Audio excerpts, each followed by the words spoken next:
Hello, friends, and welcome back to the Jank Tank, episode number 3. My name is Timothy, Zach, and Nino. I'm going to be your host today, and joining me on the other line, we have Emmy Award-winning nominees, Toad and Christopher Sofsky. There, I got the joke out. We won nominations. We did not win, but we won nominations. Yeah, they were nominated. I won't tell you what for. It's kind of embarrassing, but you can look it up on the internet. I'm sure it's there. At any rate, we are here for a set review. Episode 3 is a set review, and historically, Chris and I have taken a very long time on set reviews, so we'll see how this works with 3 people, but I think we've got a system down. We're going to make it work out. Wilds of Eldraine is on the docket today. How are y'all feeling about the set now that it's been completely spoiled?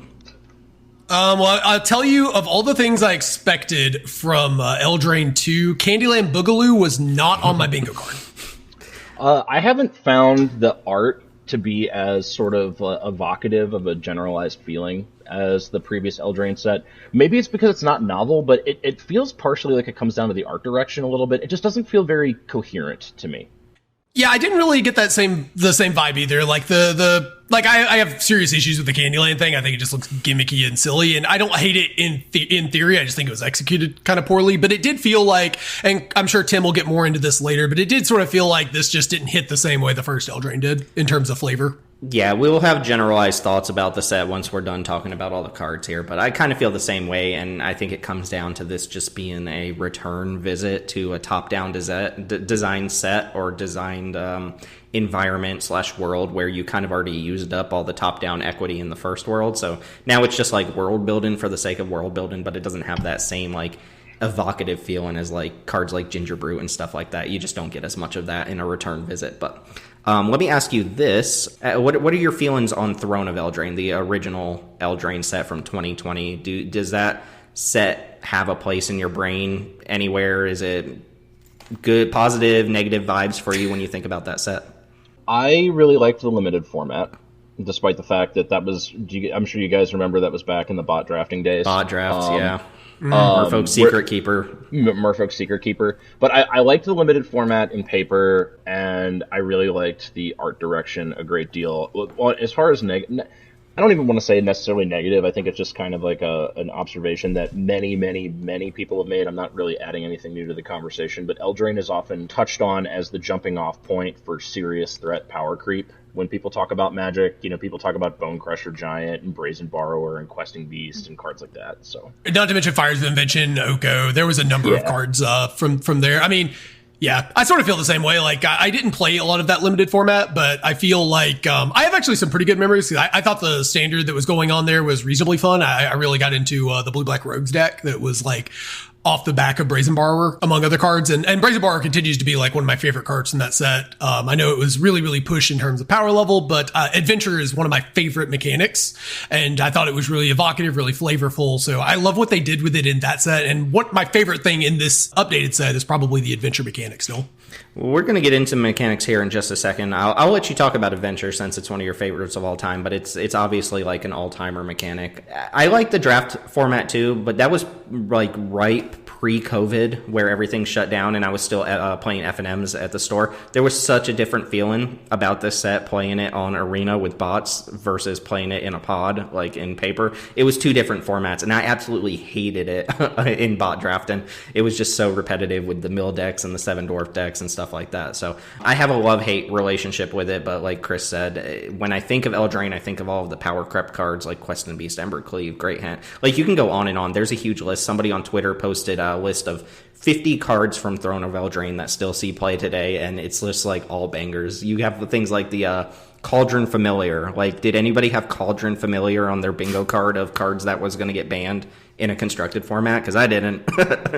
That really bummed me out because a sacrifice deck had not been a player in a constructed format in a really long time. So somebody was like, oh man, there's this Jund sacrifice deck in standard right now. And I was like, oh, that's fucking sweet. And then the fact that it like revolved around like Cauldron's Familiar and Witch's Oven and Trail of like these, just a very specific design. It wasn't like a generalized sacrifice archetype deck. Like, oh, the aristocrats are just good. It was like, here's this dorky artifact that does this one thing with this dorky 1-drop, and that's like, you can't interact with it because it's all happening at instant speed. And it just, I really It doesn't quite hit the same as like the original Mardu Aristocrats where you had like, all these different working parts together. Yeah. Right. Chris, didn't you do a check on the cube? And if I recall correctly, was it Eldraine in like the top 3 in terms of card equity for our cube? It's up there. Actually, weirdly enough, Mom is like standing shoulder to shoulder with Midnight Hunt. And then after that, I'm not sure. But Eldraine has quite a few contributors that will never leave. Like, I can't imagine that Brazen Borrower will never not be here. Yeah, Bone Crusher, Brazen Borrower. Yeah. It's really hard to think of. This set even has like a new Bone Crusher Giant. It's like not even close, but yeah, the cards that are in there from Eldraine really feel like they're just like permanent slots, kind of. How are you going to get enough cards to push them out of that spot? Well, and we don't play Oko, obviously. Because it's crazy, and we don't play Asagas Chariot. Or Asagas Chariot's Kaldheim, never mind. But there's a card or two from Eldraine that we don't play because it's so busted, so it could even be a larger contributor. It's at 14 cards, which is on the upper end of sets. Yeah. So about this set, less about Throne of Eldraine and now into Wilds of Eldraine. And I'm going to apologize in advance. I'm probably going to say Throne of Eldraine a lot. I mean Wilds of Eldraine. Like, it's just in my head when I think Eldraine, I think Throne of Eldraine. About this set, about the plane in general, it's the fairy tale plus Arthurian legend world. Take what you will of that. I think it actually really worked the first time around. There's a heavy emphasis on artifacts and enchantments. I think anytime we see the name Eldraine pop up, there's going to be an artifact/enchantment theme to it.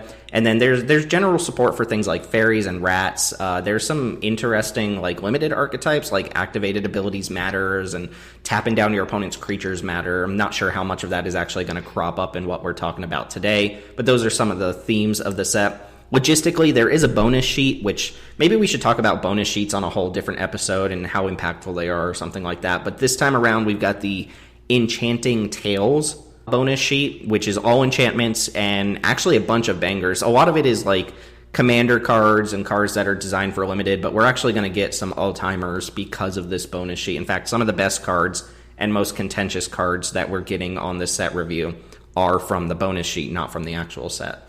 We've already talked about the power creep on Eldraine. It's worth noting, too, that this is the first set that marks the new kind of Omen Path storyline, which means there's only going to be one Planeswalker per set. Those won't be as big of a factor moving forward, and we're not even going to talk about the one that's in the set today. Ashiok's just kind of a whatever card. So those are kind of overarching themes of Wilds of Eldraine. Let's go ahead and talk about the set mechanics, starting with the return and things. And Teld, you're a big Adventure fan, it sounds like. Why don't you tell us about Adventure, how it works, and what the wrinkle is this time around? Yeah, so if you haven't played with Adventure before, essentially Adventure staples a instant or sorcery that's pretty frequently a little overcosted to another card. So when you cast your Adventure, the card is split down the middle vertically, and you have the left side, you'll cast the Adventure. It goes on an Adventure, and you put it into exile after the card resolves, and then you can cast the usually creature at a later date. So this is like an inherent 2-for-1 mechanic, but like I said, the wrinkle there was that it's usually a little overcosted or underpowered for what you're paying. But in a lot of these cases, the fact that you're getting two kind of mediocre cards ends up being a really good deal. Like Brazen Borrower or Bone Crusher Giant are good examples. 2 mana for a shock is not a particularly good deal, but when your Magma Jet draws you a 4/3 for 3, it's a pretty good deal. Like, you wouldn't put either of those cards individually in your deck, but the combination of the two is very, very powerful. They kind of changed it up this time around. A lot of the Adventure cards, and it's not all of them, I don't believe, but most of them are, it's definitely not all of them, but most of them are multicolor, or a large percentage of them are multicolor, which, was an interesting decision because we'll get into it a little bit, but we had to make a choice as to, if you have a multicolor card, right? You have a card that has a black Adventure and a white card or whatever. Do you consider those a multicolor card when a lot of them seem to be designed around one side of the card? A good example is one called, we'll get into it, but it's Twining Twins is essentially just a blue creature that has like a white Adventure stapled to it. And the Adventure's nice, but it is gravy. You're mostly interested in the creature, it seems like. A lot of the Adventures kind of play into themselves too. And there's also a cycle of Adventures where some of them are like they're all a cheap spell, but some of them are a cheap spell stapled to like a pretty reasonable finisher. And those would have been really exciting too, but they only really seem to do that with 2 of them. And the rest of them were unfortunately poached by Commander players. Poached, throwing some shade there. The multicolor wrinkle is interesting because it means those cards can technically go in more decks. if individual parts, whether it's the creature or the adventure, fit into multiple decks. But anyway, food is back as well. Don't really need to discuss that. That's basically an evergreen mechanic at this point, but it was introduced in the original Throne of Eldraine, so it makes sense that it's back. And then there are sagas as well. They've been doing a lot of weird quirks with sagas lately, like flipping them and, read ahead and stuff like that. There's not really a quirk to them this time, but it's worth noting that there are a lot of sagas that have a negative chapter 3 in the set, or at least a few. And they're supposed to play into the bargain mechanic, which is one of the new ones. So I will talk about a couple sagas today, but there's nothing really new you need to know about those. We do have some new mechanics to talk about. If y'all don't mind, I'll go ahead and take the rolls here because I think they're interesting. To me, they're the most interesting part of the set. Rolls are aura tokens, which is a really weird thing to make a token of because there's a lot of rules implications with just creating auras on the battlefield. But rolls are just really simple tokens that give you a small bonus, or in the case of one of them, a negative bonus. And I'm not going to go over all the different rolls, but just know that 5 of them are basically the same thing. They give you +1/+1 and a bonus, or in the case of, I think, the young hero roll, you have to attack with the creature to get a +1/+1 counter, and there's like a stipulation on its toughness. It is worth noting there's a cursed roll. A cursed creature is a base 1/1, but it still has all of its abilities. And then there's also a virtuous roll, which we don't need to discuss because it's limited to the commander product. So there are no cards in the main set that make virtuous rolls.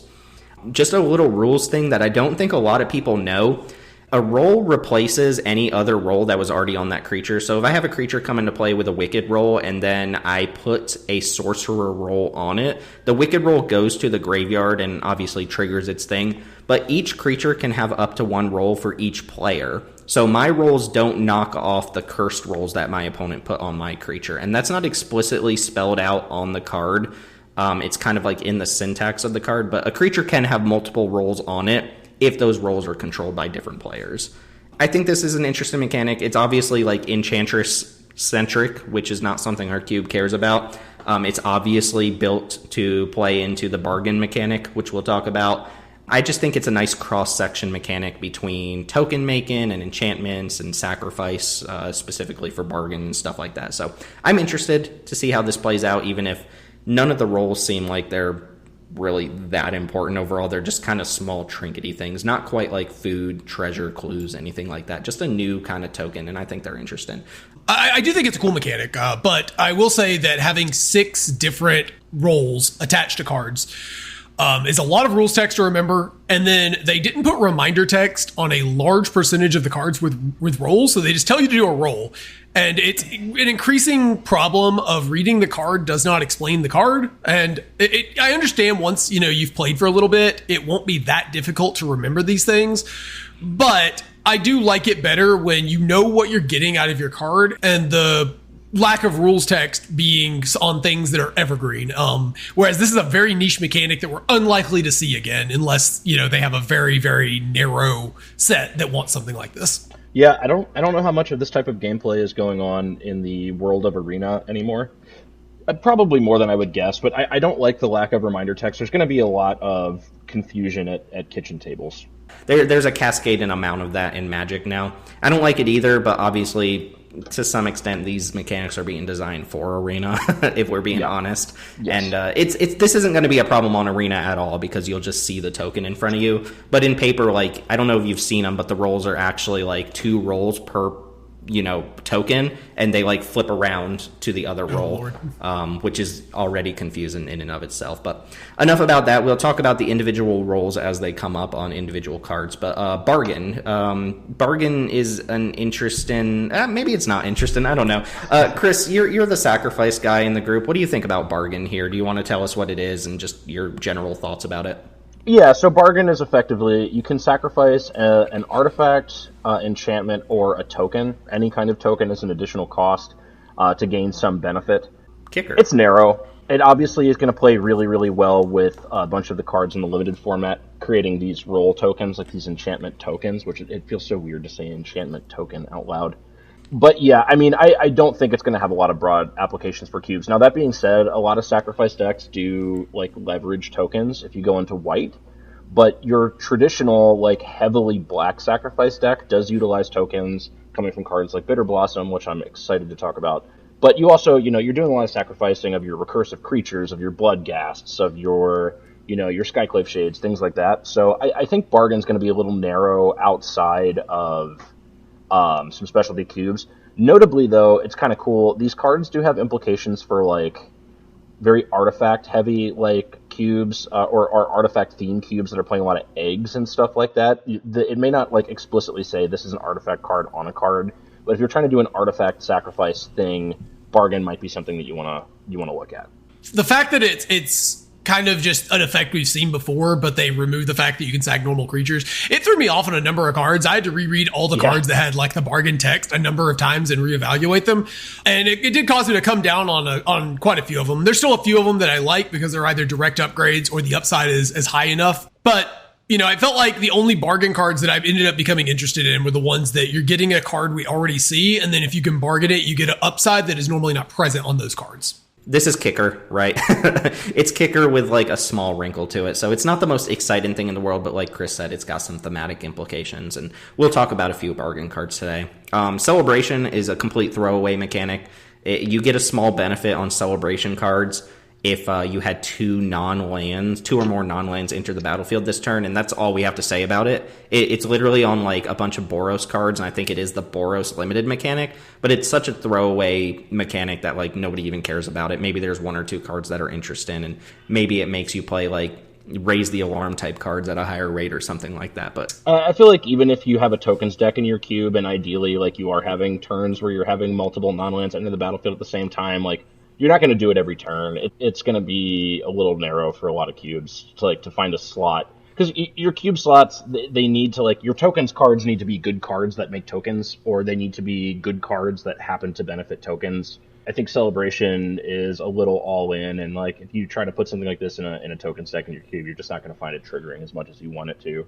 Yeah, I think my only statement on it would be that I think we're being a little harsh on it because I don't even consider this a mechanic. It's more a reminder text about an effect that appears. It's kind of like Landfall or Coven. Those weren't actual mechanics, right? They were just, there's a series of these cards all trigger via the same thing because of some decisions we made in design. And I would view it in that way. And that way, you don't have to care about it. You don't have to get upset that it's not a real mechanic. It's just reminder text. Yeah, it's I think, what is that called? An ability word, right? Like Undergrowth, where it's basically just a name that's used to tie together a bunch of cards that have a similar thing. But you can't just write Celebration on a card and leave it as is. Like, you have to explain what the actual Celebration thing does. The best card is like a 3/3 haste for 3 that turns into a 4/4 if you celebrated that turn, which doesn't even, like, what even is the flavor of that? Like, a bunch of people showed up to the party, so you're better now? The only thing I'll say, too, for the limited mechanic is when you're playing, remember that the roll tokens do make an aura, and aura is a permanent, so you can trigger it that way. There is a lot of stuff in the limited format that is like put 2 permanents on board, so it kind of makes sense. I just kind of wish it wasn't named. It feels like the type of thing that's like, why is this here?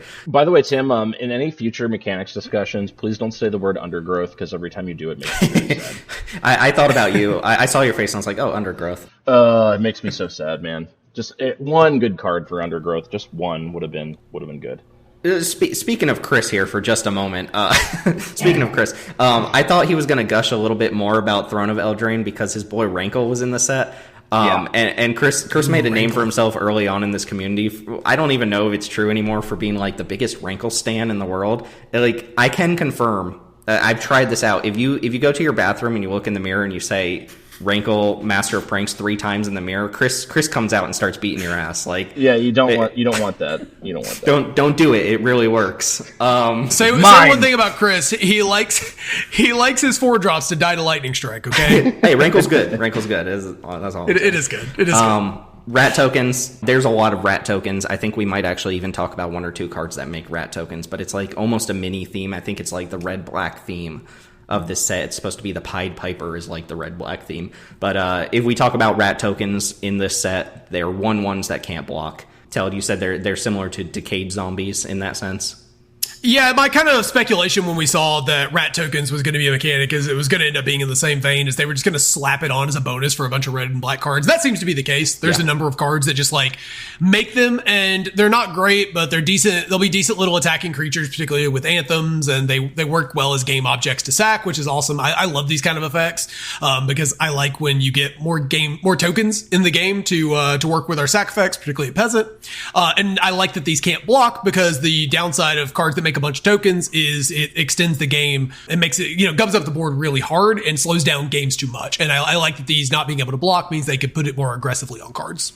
I know we've got one card that makes rat tokens on the list here. I don't know if it's more than that, but they might not come up in mass unless we talk about the peasant stuff. But I know we've got at least one to talk about, so I wanted to mention that because it is kind of like a mini theme. But let's get into the actual cards here. We'll be going in Wooburg order, and it is worth noting we're evaluating these from the perspective of the historic card pool. So everything that's on Arena, we do all of our cube on Arena, and we've evaluated the cards ourselves behind the curtain for our unrestricted cube. We're going to be talking about all the cards that made it into our unrestricted cube, as well as cards that are worth discussing in the card pool that maybe didn't make it in for various reasons.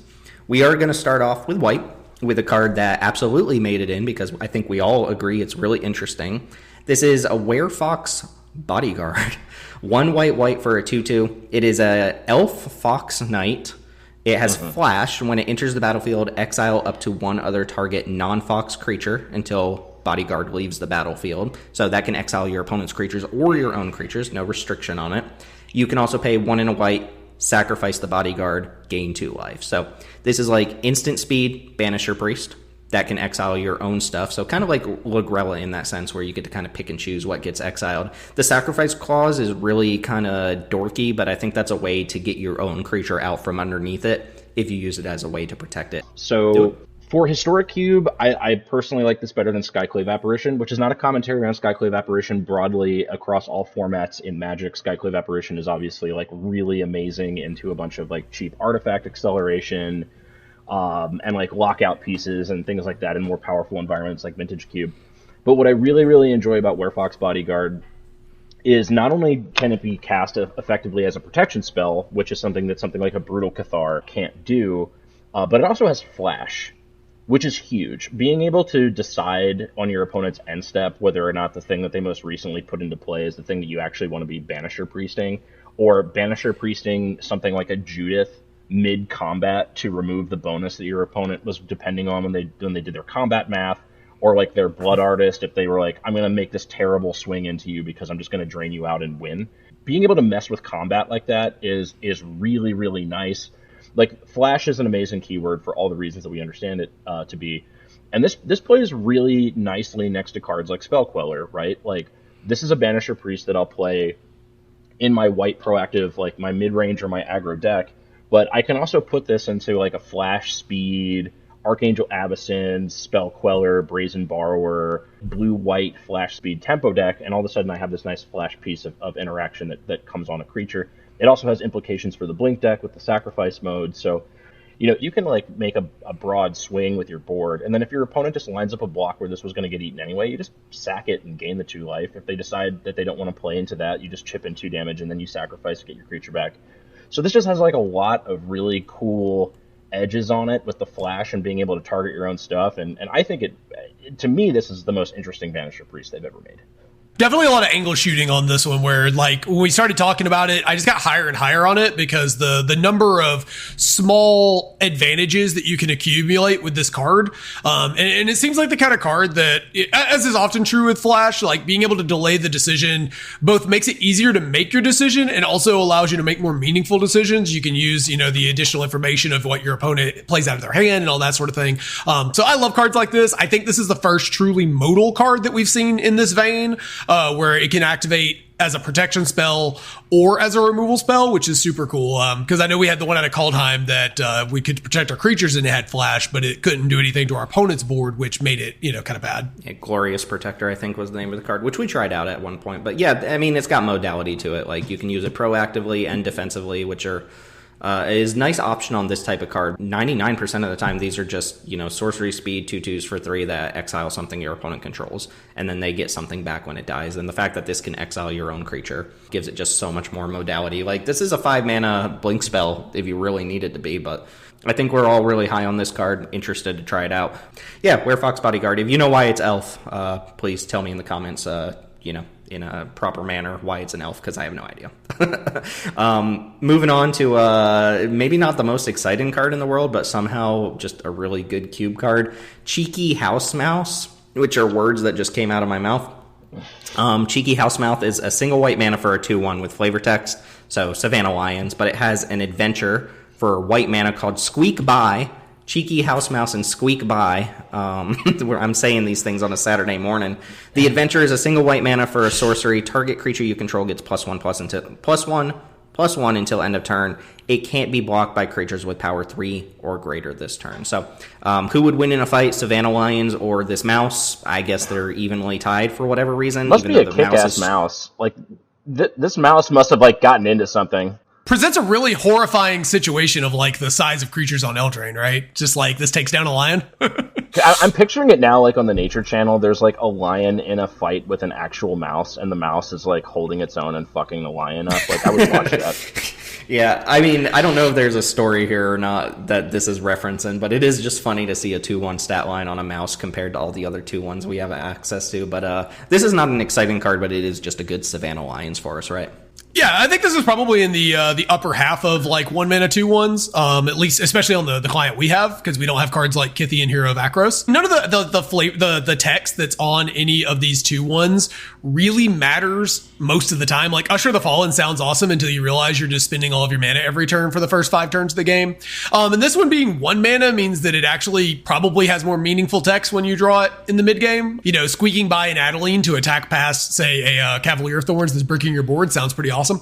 Yeah, it's worth noting, if you run this out on turn 1, you don't get any value off of the adventure, and it's just a vanilla creature. But obviously, you draw it on turn 5, you might get something out of it. And it also gives you an easy avenue to double spell for things like Clarion Spirit or anything that care about cheap spells. So it does trigger prowess stuff. So we're getting closer and closer with Prince, where prowess and Boros is just kind of like a sub-theme that you can have going on in the deck. We've actually seen it in some of our Boros decks recently. They're proactive Boros mid-range / leaning aggressive decks that are playing Monastery Mentor and Clarion Spirit and the red 1-drops that care about spells. So that is a very nice feature of the card, I think. Yeah.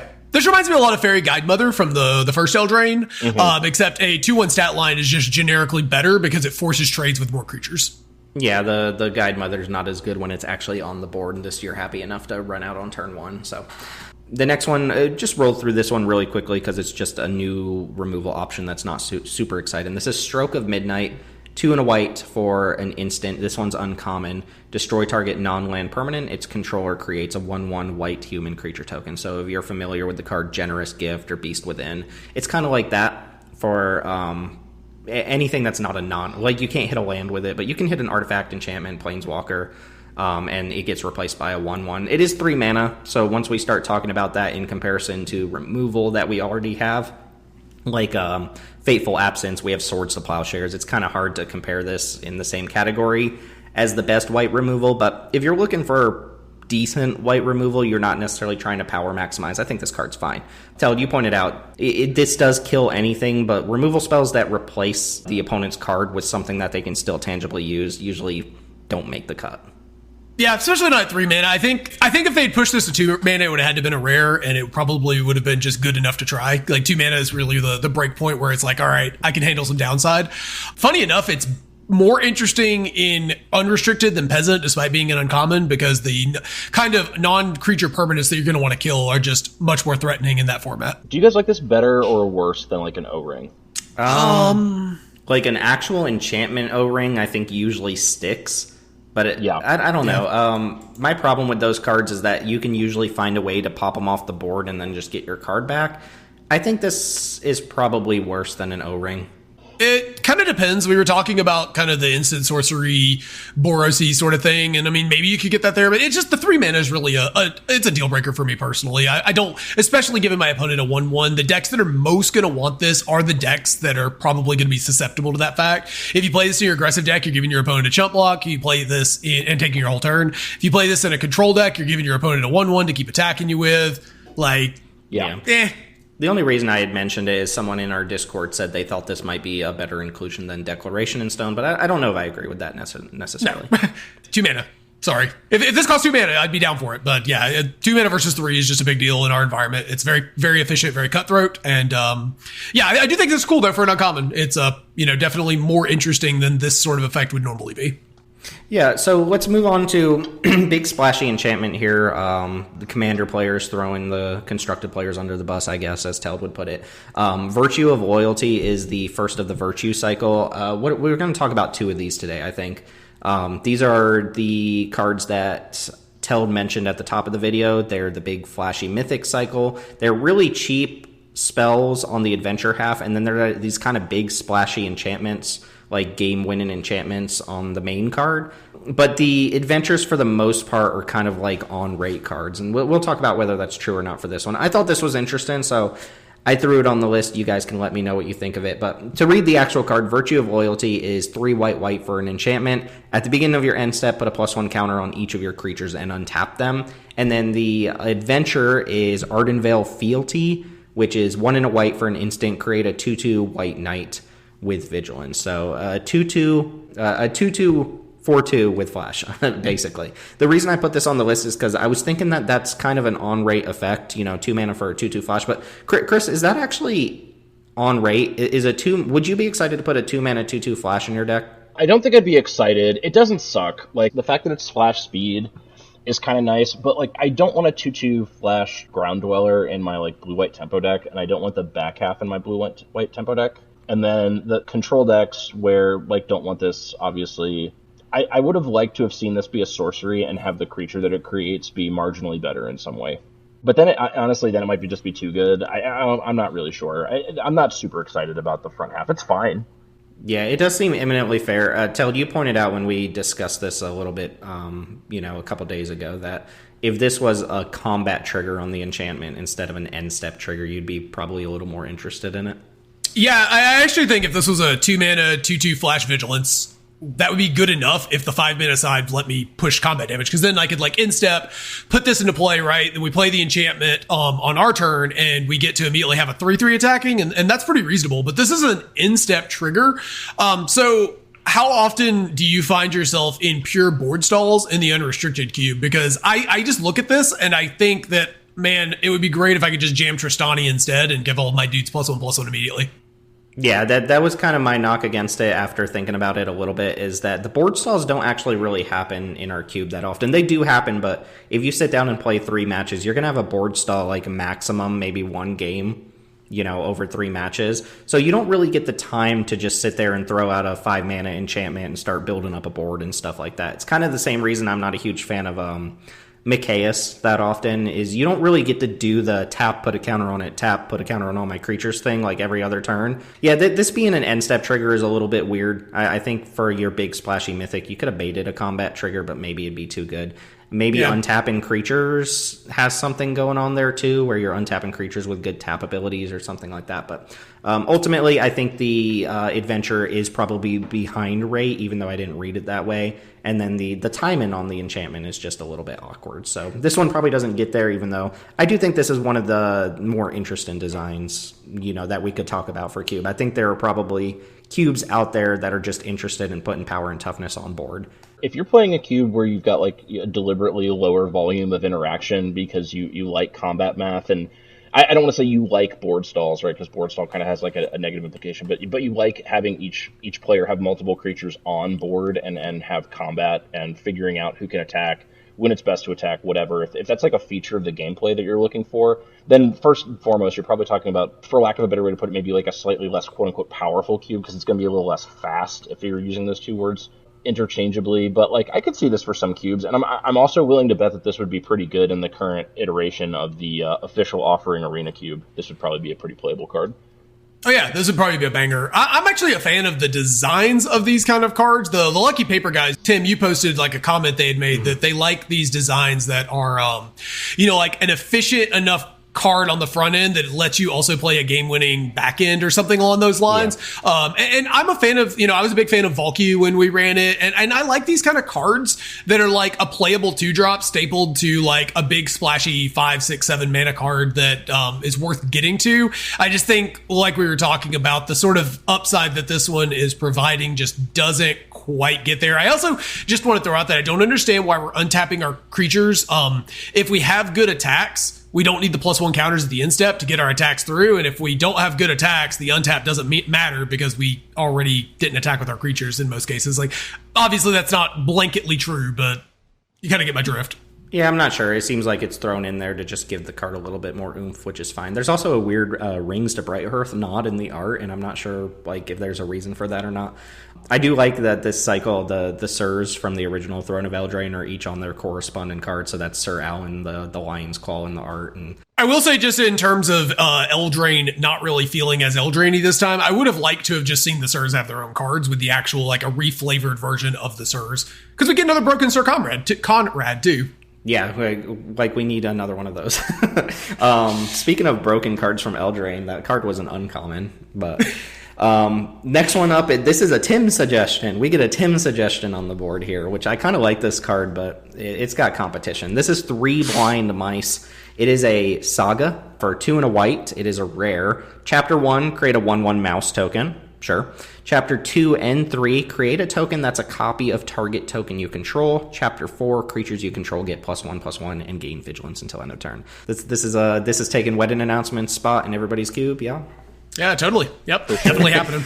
I will say this for the card. I think that if we were to curate like a 540 card cube, I could conceivably see this making it. Actually, maybe not. There are a ton of good white 3-drops. This is fine. The reason I put this card on the list is because I've had a bad habit over the last couple of years of ignoring cards that take a really long time to give you the ultimate value of the card.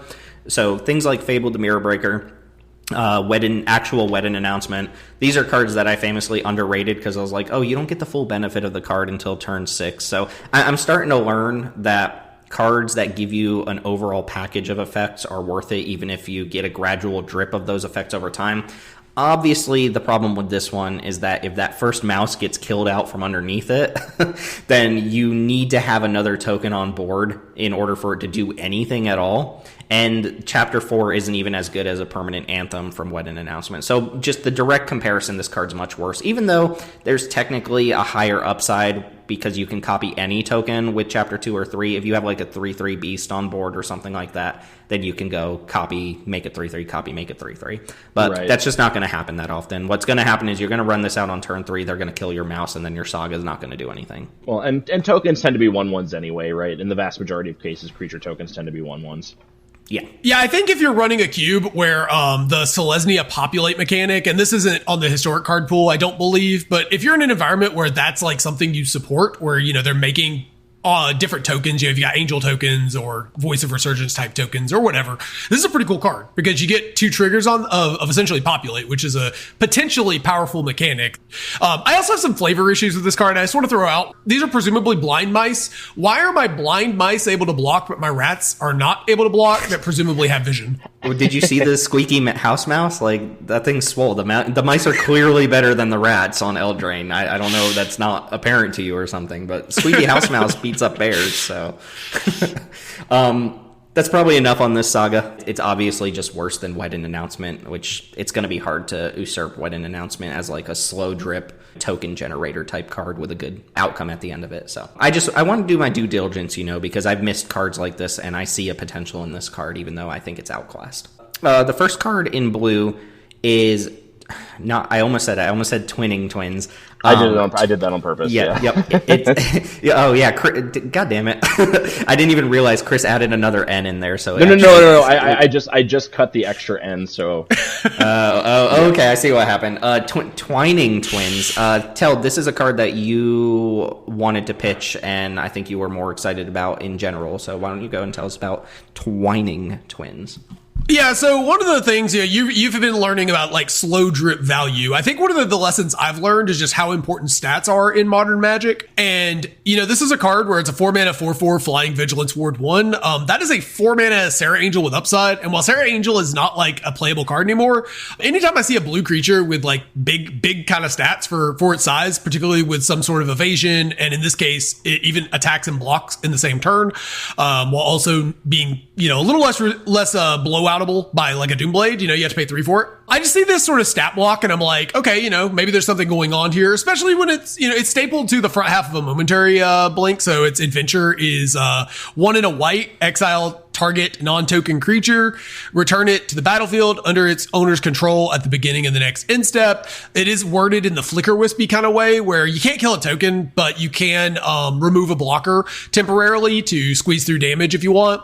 The problem with this card, and you guys kind of pointed this out, and I was all on board with that, is that it doesn't really have a clear home, and the two sides don't really play particularly well together. They're just two individually pretty good effects or cards stapled together, which is an effect I like because I tend to like the kind of overall package, but they don't really have a lot of synergy when you're talking about a tight-knit cube like we run. I would have expected a card with this adventure to have an ETB, even if it's just like minor value. That would have made more sense to me, right, Tim? Yeah, no, that would have made way more sense because if you want this card, like if you're playing a blink deck, you'll take the big flyer on the other end, but you're not actively looking for a card like that. You're not looking for a 4-mana 4/4 Sphinx or anything like that. And if you're a blue deck that wants this 4-mana 4/4 flyer, which there aren't a lot of blue decks in our cube that are actively seeking out a card like that, then you probably don't have a lot of interest in the blink effect, even though you might find like a niche area to use it on something. So they're very disparate effects attached to each other, and they don't synergize with other copies of themselves, which is kind of weird. What, like Chris said, it feels like the creature should have had an ETB so that it makes the package kind of feel a little cohesive. Like, this is just a rock-solid creature, and I think we all recognize that Ward 1 is not throwaway text. Ward 1, even like the lowest ward cost you can imagine, is still relevant in a cube environment. It just forces your opponent to trade up on mana or trade even on mana more often. But yeah, I mean, despite this being like just a rock-solid creature, it's hard to imagine a cube that has decks that want both of the cards at the same time rather than just wanting the blink effect and being like happy enough to get a big creature off of it. Yeah, and that's sort of where I landed as well. I just, it is kind of like you see it and you're like, oh man, that's a lot of stats for a blue creature. I honestly think we could conceivably be talking about this card for our own cube if the adventure was blue. Like, I don't know why the adventure had to be white. Like, if this was just like a protection / blink spell in blue that also had this good creature attached to it, like, that's a card that I would consider playing. But as it stands, like, I think they could have printed this without requiring 2 different colors of mana. So I think that they could have printed this as a monocolored card, and I think I'd be more interested in it at that stage. Yeah, that was actually one of the things I pointed out too. It's once we decided that these were going to be considered multicolor cards, I was pretty off of it. It's a little bit of one of those color dynamics. And like you said, it would have been, I think they could have put this as a mono blue card and it would have been okay. If the adventure was 1 in a blue to phase a creature out until the next turn, would you be interested in this card? Oh yeah, I think so. For sure. Can you imagine Protector Seed Shark make a 2/2 incubator token? Yeah, I mean, this is a rock solid card that just is a little bit confusing design wise and just doesn't fit the goals. Yeah. Speaking of confusing cards, whatever the hell's going on with this card, this might have been the most interesting design in the entire set, and we still don't know where we stand on it. But I want to start this with a quote from a friend of mine when I asked him to give me his analysis on this card. And he said, "I really can't tell if it's broken or terrible." Well, tell me about the card, Teld. What are we talking about? So it's Sleep Cursed Fairy. So this is a single blue mana, and you get a 3/3 flying Ward 2 body, which is unbelievably above rate for what you get for 1 mana. But it enters tapped with 3 stun counters on it, and it has an activated ability of 1 and a blue to untap Sleep Cursed Fairy. Now, the way stun counters work, if you haven't been following recent Magic sets, is the old mechanic of doesn't untap during your untap step was replaced with stun counters. And if you would untap your creature, you instead remove a stun counter. So this is a really overstated creature with a protection ability for 1 blue mana that has a while before you're going to get to use it. But you can sink mana into it to get it quicker. Yeah. Who wants to be the one to kind of roll out the patterns and the way this card plays out? Because it changes wildly depending on what turn of the game you cast it on. I humbly volunteer, if you guys don't mind. It's all yours. Yes, go for it. Okay, so this is a weird one. I don't think you evaluate this as like a blue 1-drop creature, the way that you would evaluate like a flying man. So I think the fact that it's a 1-drop, what it really is about to me is that I can sneak this, well, not sneak this onto the board, but I can pop this out onto the board even if I draw it later. And if I'm in a blue deck with, 4 mana, I can keep up a variety of interaction regardless. So what this screams to me is that you want to be in a permission deck. Like, if you're not in a permission deck, I don't think that you want to look at this twice. So if you don't run a lot of counter spells, then I see absolutely no reason to consider this card. If you evaluate it as like it's a suspend 3/3 flying ward 2 for my, like, if you're trying to do like a flying man deck in your cube, I don't think that you want this because you're going to draw this late and it's not really going to do a whole lot. Notably, in a control deck, you can untap it, and while it's untapped, you're not removing the stun counters from it. You did, over the course of 2 turns, pay 3 mana for a 3/3 flying ward 2 blocker, which will block a substantial number of early aggressive threats. And then you can start getting busy with it later. So again, I don't see this as a 1-drop. I see this as a long-term investment with a very, very cheap upfront cost for permission-based decks, whether they be controlling decks or if I pop this out on turn 1 in my blue tempo deck, which the way that we've designed ours is very flash creature-centric. It's not a flying man like blue aggro deck because we just haven't found that to be very good. It's interesting. I'm not going to come out and say that like I have an opinion on the power level of this card. It could be one of those cards where like you see it in play and you're like, oh, the play patterns of this immediately make sense to me, and this was a good investment of a card in my deck. One thing that does excite me about it is when we did the blue episode last week, something that Tim alluded to and Teld alluded to as well was because the game has gotten faster, control decks being able to put out it's going to be meaningful as a potential win condition later kind of cards into play earlier and then go back to playing defense instead of like having to play defense for 5 turns and then trying to stick something that will win the game from there. I could see this being like an excellent turn 1 play in a control deck. I could totally see that. Yeah. One of the other things I mentioned in the blue episode was that blue gets into these weird spots where you got 4 mana, but you really only get to spend 2 of it because you need to counter something. And in spots like that, this giving an activated ability, even if it's not particularly exciting necessarily, gives you something to spend your mana on to make progress in the game, and that's still a net positive. Also, once you get into the like late game stages, this card obviously is essentially spend that 2 mana to give it vigilance, which again is pretty reasonable for the same reasons I was talking about with Twining Twins. It attacks and blocks well in the same turn. I don't necessarily see this as a control card, though the way control decks are trending to, I would say that. I would categorize it more in the mid-range, but I think we're kind of getting at the same thing, is that you play this early, you go back to playing defense, and then eventually your investment pays off and you get a very overstated card for what your initial investment was, which kind of gives me like, if anybody played older Magic, like Errant Ephemeron was a suspend creature. It was a 4/4 flyer, and a lot of the patterns with that card were just suspended on turn 2 and then play Magic for a little bit, and eventually you got this overstated creature and it was a good threat. Yeah, it should be very obvious after a week or two whether this card is just absolutely bonkers or complete trash, and it's not going to be in between. I don't think it's going to be one or the other. I mean, if you played on like the ideal situation, you played on turn 1, if you invest nothing else into it, you're talking about untap turn 2, remove a counter, untap turn 3, remove a counter, untap turn 4, remove a counter, and then on turn 5 your 3/3 is active. So kind of, a 3/3 flyer is what you expect on turn 5, but you don't have to spend your mana that turn to get it. So about what Chris is saying about like sneaking it into your curve and then having it active later on, all relevant, and obviously you can pay some mana to kind of remove a counter. I don't think you're going to be in situations that often where you actually get or want to do that, but it's interesting. It's a cool design. To me, it has the hallmarks of a powerful constructed card, because can you imagine in constructing going turn 1 this, turn 2 play 2 more of them, and then it's just like, I'm going to go ahead and counter the rest of what you do, and you're going to deal with 3/3s like 4 turns from now. On top of being a fairy, if that ends up being something relevant, just having the fairy type on the board and your opponent basically can't interact with it. Like the Ward 2, that's the big selling point for me. I think if this didn't have Ward 2, I would be like completely off it.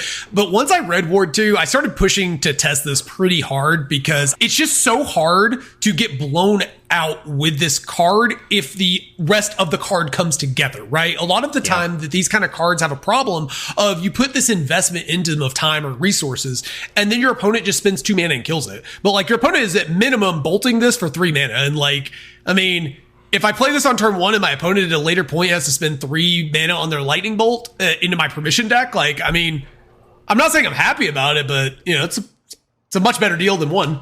The most efficient answers will cost them 3, and most answers will cost them 4 or more mana. So yeah, I think we all agree this one is very bizarre. It's hard to evaluate without having actually played the card, but I think it'll bear out, and I'm cautiously optimistic that it will be good, even though I think it's pretty bad.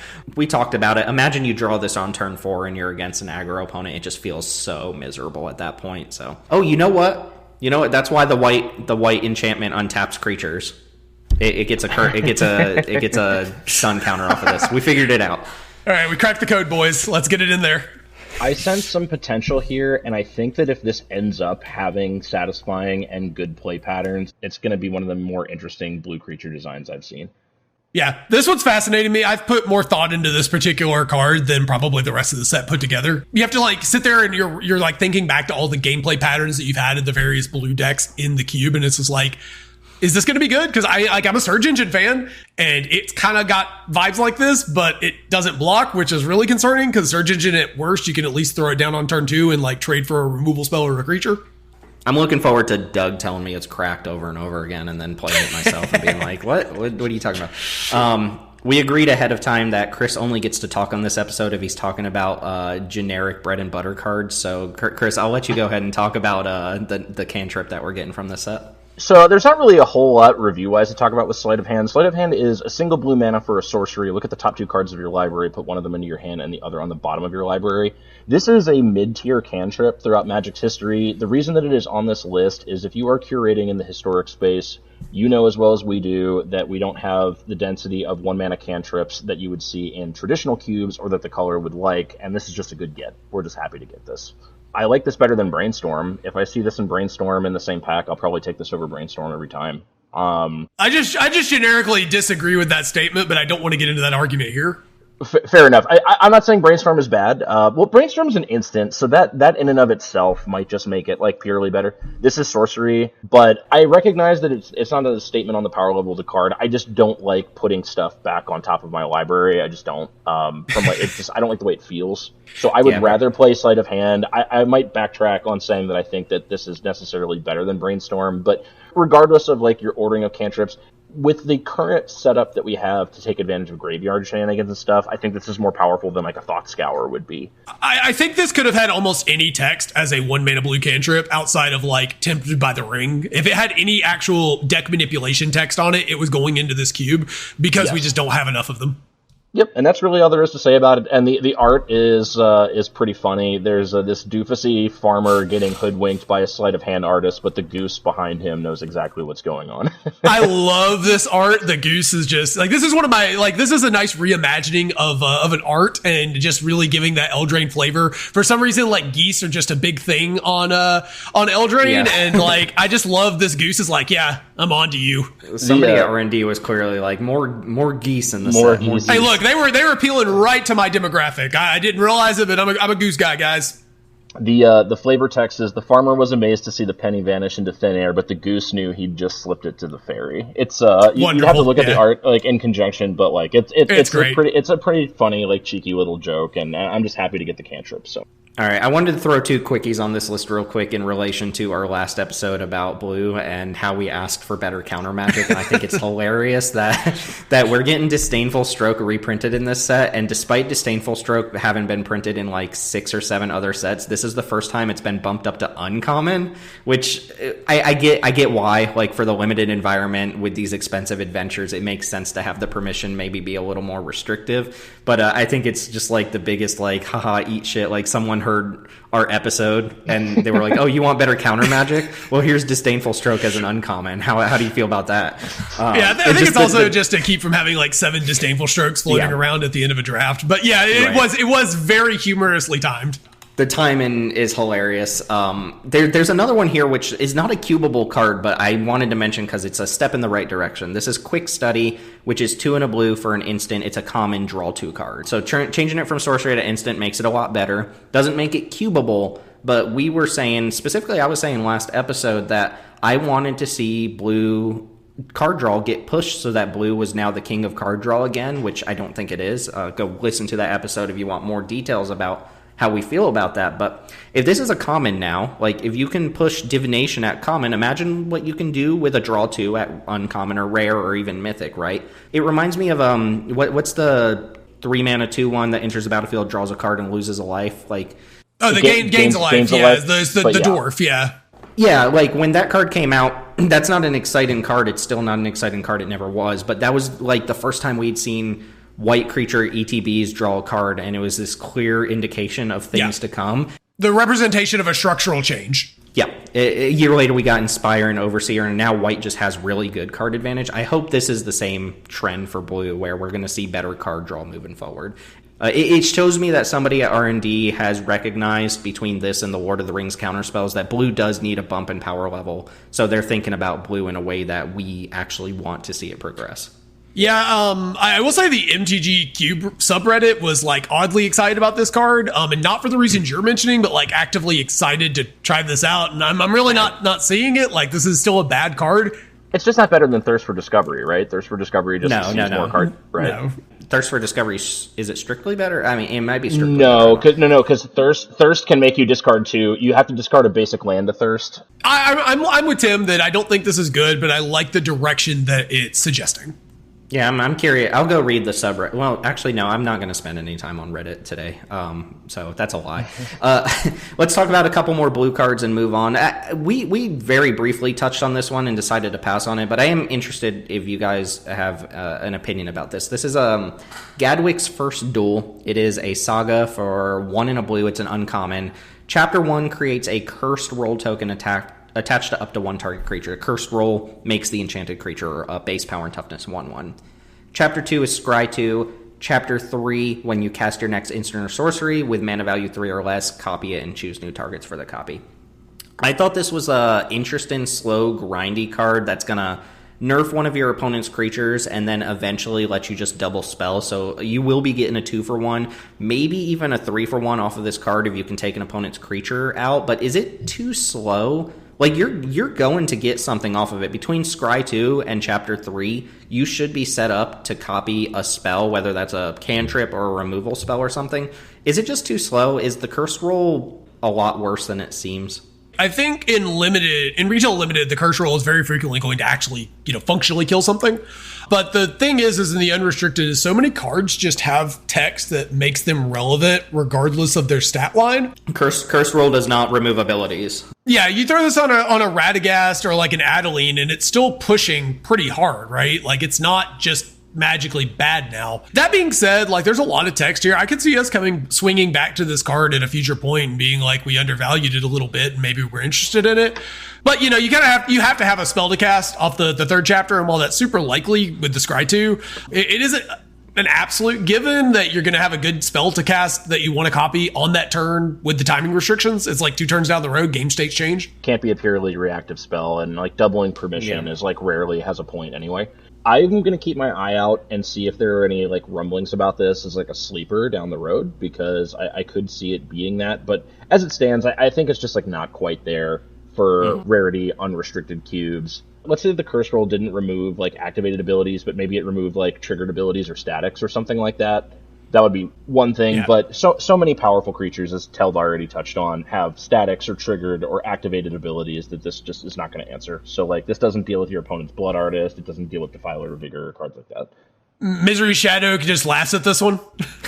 Sure, yeah. If they play a Mana Dork, like, this does nothing against it and stuff like that. Exactly. Which I do think it's interesting, because we had an extensive conversation about Search for Azcanta, where some of us are just really low on it because it's hard for you to play a 2-mana card that doesn't affect the board, and then wait as long as you need to for that card to actually start accruing the value that you want off of it. I do think this has kind of a similar feel as Search for Azcanta, where you're going to get something eventually, but it does affect the board. So if your opponent plays like a 3-1 or something like that, and you get to slap the curse roll on it, you are actually saving yourself a lot of damage up until Chapter 3. But I don't know. This also has the downside of, like, if you draw it on turn 6, you're talking about turn, 8 before you get the actual thing that you want off of it. Sagas like this, where you need Chapter 3 to be the good part of the saga, are just so much worse. Too slow, and I think part of my issue with it, too, is, like, if you have it in your opening hand, and it's what you want to deploy on turn 2, like, the creatures, your opponent's aggro creatures are small enough in the early game that, like, nerfing it to a 1/1 isn't much of an effect on the board, and then if you draw it later, you've got to wait a long time for the value.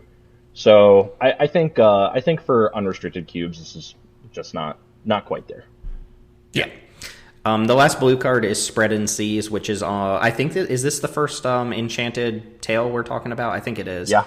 Spread and Seize is 1 and a blue for an aura, an enchantment aura. It enchants a land, and it turns that land into an island, and you draw a card when it enters the battlefield. Notably, if you haven't played with Spread and Seize before, it's just an island. It's not an island in addition to its other types. So if you put this on a mountain, it doesn't tap for red mana anymore. It only taps for blue.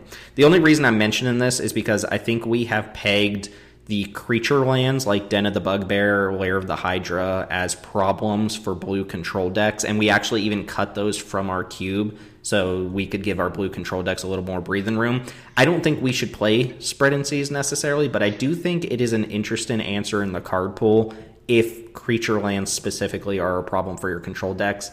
And I think if you're putting this in a control deck, it's less of a feel-bad, like, land destruction-y, land manipulation type card than something like Stone Rain, which has the upside of making your opponent just not play the game, because the control deck isn't going to be proactive enough to kill you while you're stumbling on mana. So I think it's a fairly safe answer to creature lands, not something that we necessarily need, but if you're playing cards like Field of the Dead, Lair of the Hydra, Crawling Barrens even, and they're problems for a lot of different decks, this feels like an answer that's in the card pool for those that we didn't have before, besides maybe playing like Demolition Field or Field of Ruin, which are just really dorky cards to take up a cube slot. Yeah, not much to say. It's pretty inoffensive. It cycles on 2 mana. It kind of disrupts your opponent mildly, like does something to the game state, while also being a niche answer to a number of problem cards. That being said, it's kind of hard to justify at this tight of a cube to, especially like, do you want to put into a situation? Because like if you put this back in, or if you put this in, do you want to put the man lands back in? And then now you're saying, okay, if you want to play blue, draft this, or you're probably going to die to a Den of Bugbear at some point. Yeah, this is a due diligence inclusion on this list because I think it's something worth noting in the card pool rather than something that I'm actually advocating for playing. And it does have that upside of like you play an island, your opponent plays a triome, you play Spread and Seize on their triome, and you cut them off of like 2 colors of mana. It's like, haha, I got you. Which is not necessarily something we would want in our cube at all, even though that is something that would happen. Black, ready to talk about some rats? I'm always ready to talk about black cards. We're the rats. Oh, was that Ghost? That might not have been. I don't know. Tangled Colony. Chris, you want to talk to us about the Rat King? So Tangled Colony is 1 and a black for a 3/2 that can't block, which is a black classic. This one says, when Tangled Colony dies, create X 1/1 black rat creature tokens with this creature can't block, where X is the amount of damage dealt to it this turn. So this is a aggressively statted black creature that when it trades in combat, if it dies, is theoretically going to make at least 2 rats. If it gets bolted or shocked, it makes 3 or 2 respectively. I think that this card is a pretty solid little black aggressive card. That being said, I think we have a lot of options, and I personally prefer the consistency of the recursive creatures. And I don't think that this holds a candle to something like Tenacious Underdog. But at a larger cube size, in the historic card pool, I could see this rounding out a suite of aggressively statted black creatures. I don't think it's exceptional, but I think it will be annoying against some decks. Like, I think if you're already winning and, like, if you're already ahead, like, your green opponent is going to find this card extremely annoying. That being said, like, it doesn't just, like, make the rat creature tokens when you, like, sack it or whatever, so you can't really, like, proactively sacrifice this to make more tokens to sacrifice. So I see this mostly as an aggro card. I don't think it's going to quite make the cut for us, but I don't think it's a bad black aggressive print. I just don't think it's super exciting. Yeah. Not really into a card that you can't block with. That's something that's kind of a deal breaker for me. But if you're in like a dedicated black aggro lane, you could support that for sure. If you do that, if you want a creature that can't block, I just feel like Skyclave Shade serves this role a little better because you can recur it, which is just generally more flexible and useful. I don't think it's a bad card, but like you said, it's kind of hard to squeeze it in at our points. I don't think we have a lot of support for like a dedicated curve out Zugzuggy black deck, right? You could the black aggressive decks in our cube are definitely leaning towards the Blood Artist sack stuff. Like, basically our black aggressive decks are kind of Blood Artist decks that are playing much more like towards the aggressive side of things, and then there are Blood Artist decks that go like a little bit bigger and a little bit slower. But generally speaking, you're using Sacrifice for reach. The way we've got the section designed, it's a little unavoidable, so it's not a great fit for us. But if you're doing like pure black aggro, I still think cards like Blade of the Oni are better than this. But if you're running a larger cube size and running black aggro, I don't think that this is a rough card. It's just not a banger. Yeah. Tim commented on the interaction with Nahiri's Warcrafting that we don't run anymore, but that is very, very adorable. Yeah, what is it a Timmy? Is Timmy the psychographic that cares about like doing the big combo-y nonsense stuff? That's Johnny. Johnny's. Is that Johnny? What's Timmy like? Timmy's Timmy's a Dreadmog gamer, yeah. Okay, yeah, so then Johnny, like this has Johnny card written all over it because you can craft these scenarios where it's like, I'm going to blasphemous act my rat and make 13 rats and stuff. Right, or I'm going to use this big fight spell or something and, my rat's going to die and make like 13 rats or something. But yeah, I ultimately think this has too much competition at the slot that it's at, and the recursive creatures are going to be better while still just beating down just as hard. So next up, we have the Mythic Black Virtue, which Chris is really excited to talk about. So take it away. Okay, so the Black Virtue is called Virtue of Persistence. The enchantment half is 5 black for at the beginning of your upkeep, put target creature card from a graveyard onto the battlefield under your control. So kind of has like God Pharaoh's Gift type vibes. So that's like seven mana for that is not a card that you would want to put in most traditionally designed cube decks. It just costs too much, and like it's not the same thing every time for 7 mana, which is a big deal breaker for expensive cards. It's like sometimes it's great, sometimes it doesn't do much. But what makes this card excellent, in my opinion, is that it comes with an adventure attached to it called Locthwain's Scorn. I'm not really sure why that's not Locthwain's Scorn, but Locthwain's Scorn. 1 and a black for target creature gets -3/-3 until end of turn, and you gain 2 life. So that is below rate for a removal spell, generally speaking, but 2 mana -3/-3. Cube creatures outside of green tend to skew smaller and more efficient, so this is going to hit a lot of the things that you want to hit.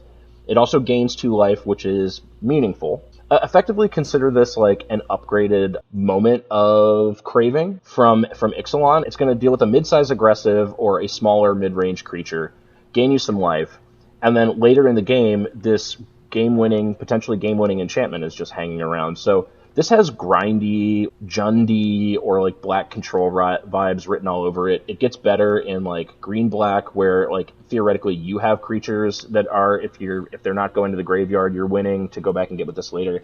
And I really like the package of this basically being like a slightly underrate removal spell that bridges you into a win condition. I think that controlling decks having these sort of 2-for-1 answers is kind of a nice way to play into that design space. So I'm quite a fan of this card. I think that it's going to be effective as a removal spell, and then I think that when the game grinds, you're just going to be able to plop this down at some point and start recurring creatures. And even if they're not huge, if you've ground your opponent out of resources, that should generally speaking be enough to win the game. So I'm a fan of this. I was a huge fan of Valky and Tybalt, as I've mentioned before, and I kind of like that this one is, I mean, it's way better on 2 than Valky was on average. Being able to actually kill something. It's worse than Tybalt as a finisher, I think, but the fact is that I'm getting a better 2 mana card, which is almost always a better deal than getting a slightly better 7 mana card. The other thing that I think is really cool about this card, and I didn't really think about it until just now, is that because you gain 2 life and the removal spell is a little undervalued or a little underrate, the 2 mana card is better against like red, right? Where your life total is under pressure, in the games where you're not going to be able to resolve the 7 mana card, and in the games where the removal spell side is a little worse because the creatures are a little bigger because your opponent's grinding, you're much more likely to be able to get the 7 mana part of this card and then have it immediately die to Kogla and Yadaro the Goat. a couple notes about this one. So first off, since this is a permanent, technically the card is a permanent. If you have anything that returns a permanent from the battlefield to your hand or from the graveyard to your hand, you get access to the removal spell again from your hand. I don't know if we have anything that returns an enchantment from battlefield to hand, but we might have like a regrowth type effect or something that puts this back in your hand, and then you can cast it as a removal spell again. Also worth noting, just like a rules thing, is since this targets an opponent's creature, if they were able to like sacrifice it out from underneath it, the card just goes to the graveyard and you don't get access to the enchantment at any point, which is just something to be aware of. You also don't gain life. Yeah, you wouldn't gain the life either, since there's no target left. The spell just fizzles completely. I put a quote here from the Lucky Paper guys who posted this card on Twitter. They said, "There are a few things I love more than cards that make it strategically correct to play a giant splashy spell." And I get that. I actually wrote about the Virtue Cycle for an upcoming article that I'm having published on draftsim.com, shameless plug, where they asked me to rank them, and I really liked the black one and the red one specifically. This was in the context of Commander, but it translates to Cube a little bit. For the people who love this big splashy effect and they see it and they get excited, it tricks them into putting a good removal spell in their deck, right? Which I like, and that's very relevant for Commander, because Commander players love to just not play single target removal and then die to things, and they're like, ooh, this big enchantment, this is cool, and then you'll see as you draw it that you actually end up using the removal a lot. In Cube, like, it's kind of the reverse of that, where you get excited for the removal spell instead of the big splashy thing, and it tricks you into playing like this actual win con, which is, I think, an interesting design. And like they said, I think it was in a comment, it's not in this quote here, but they said you wouldn't want every card in your cube to be like this. Like, you wouldn't want literally every removal spell to also be a win con, because then things just become a grind fest. But the fact that you can sub out like a Doomblade or a subpar removal spell, have something that's not quite as good but in the same conversation, and then you actually get to sneak in like a win con, it's really nice. And I'm willing to bet there are plenty of games where you just never cast the enchantment, or you cast the enchantment and it just doesn't really matter that much. But you got your value's worth on the front end, I think, pretty much every single time. Yeah, and it's -3/-3, which is much better than -2/-2. If this was -2/-2 until end of turn, I'd be a lot less interested in it. It would be a hard sell at that point, but this is going to tag a good number of the things that you want to tag, and I like the 2 life on it quite a bit. That ends up being meaningful in a lot of spots. Yep, like you said, bridges the gap, gives you a little bit of extra time. 2 life is sometimes the difference between having a turn 6 and a turn 7, you know. I really like the design on these cards, on these virtues, even if some of them aren't great. I also love the art that just like Sir Conrad with his little pumpkin head in his hand. Like, if you look really closely, he's holding his little pumpkin head. Oh yeah, just walking towards it. It's cool. The art's also really symmetrical, which I appreciate. I like they got the Sir Conrad dead center lined up with the tower with the beam coming out of it. The little like fairy lights in the swamp kind of reminds me of what I think of as sort of like Act 2 of Elden Ring. I really like the art on this. Yeah, cool. Sick art, really solid. Excited for this one. Yeah, it sounds like we're all excited. Next one, maybe not as excited about. It's got flan in the art, so it's got a giant candy cane in the art, so that's already like a huge turnoff for me, but whatever. The card is called Back for Seconds. It's 2 and a black for an uncommon sorcery. It has bargain, so just as a reminder, I think this is our first bargain card.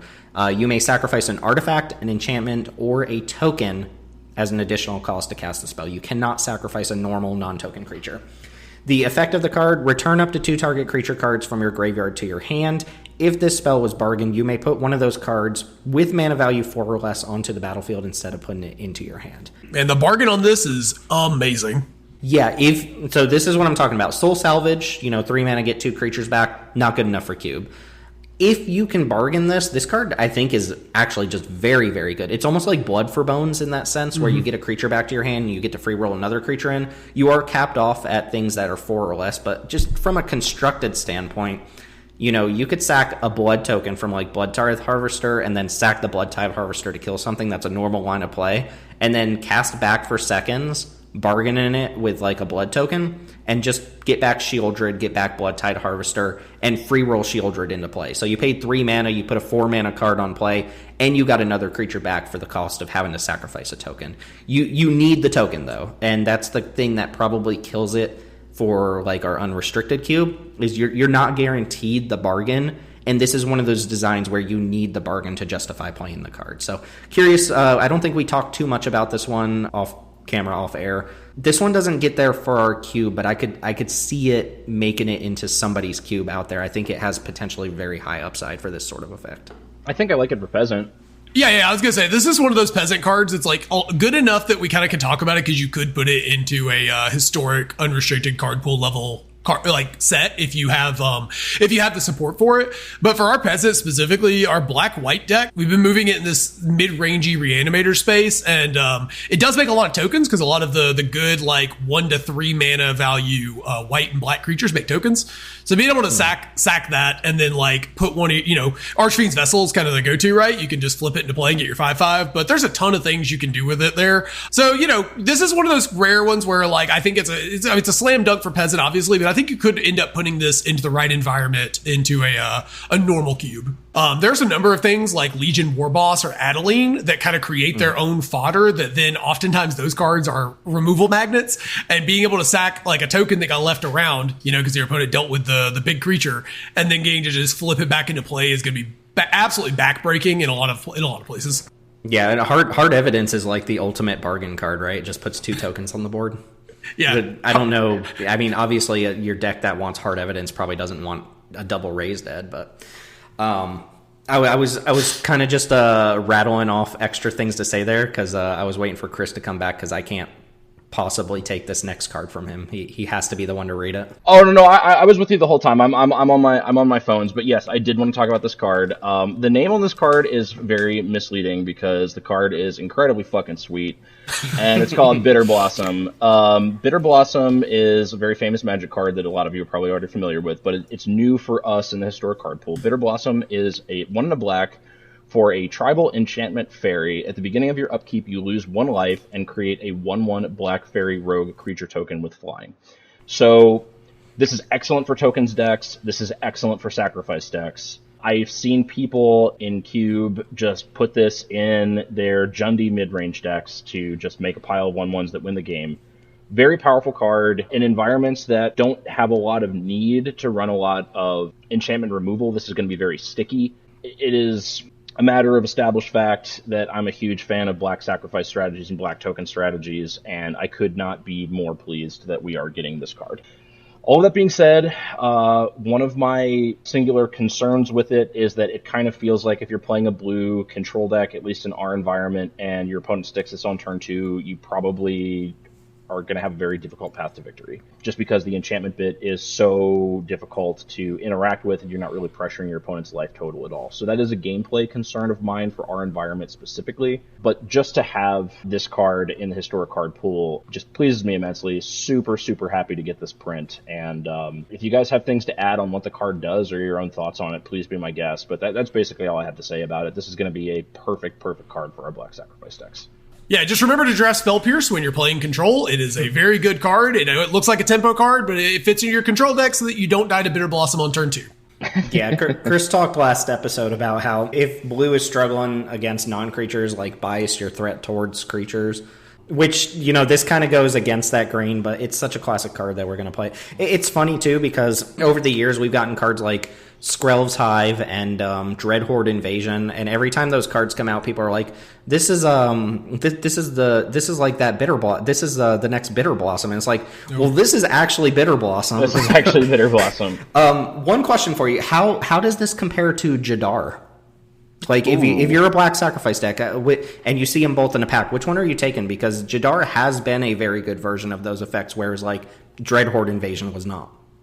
I'm taking Blossom. I think I go Jadar, but I could easily be sold to Blossom.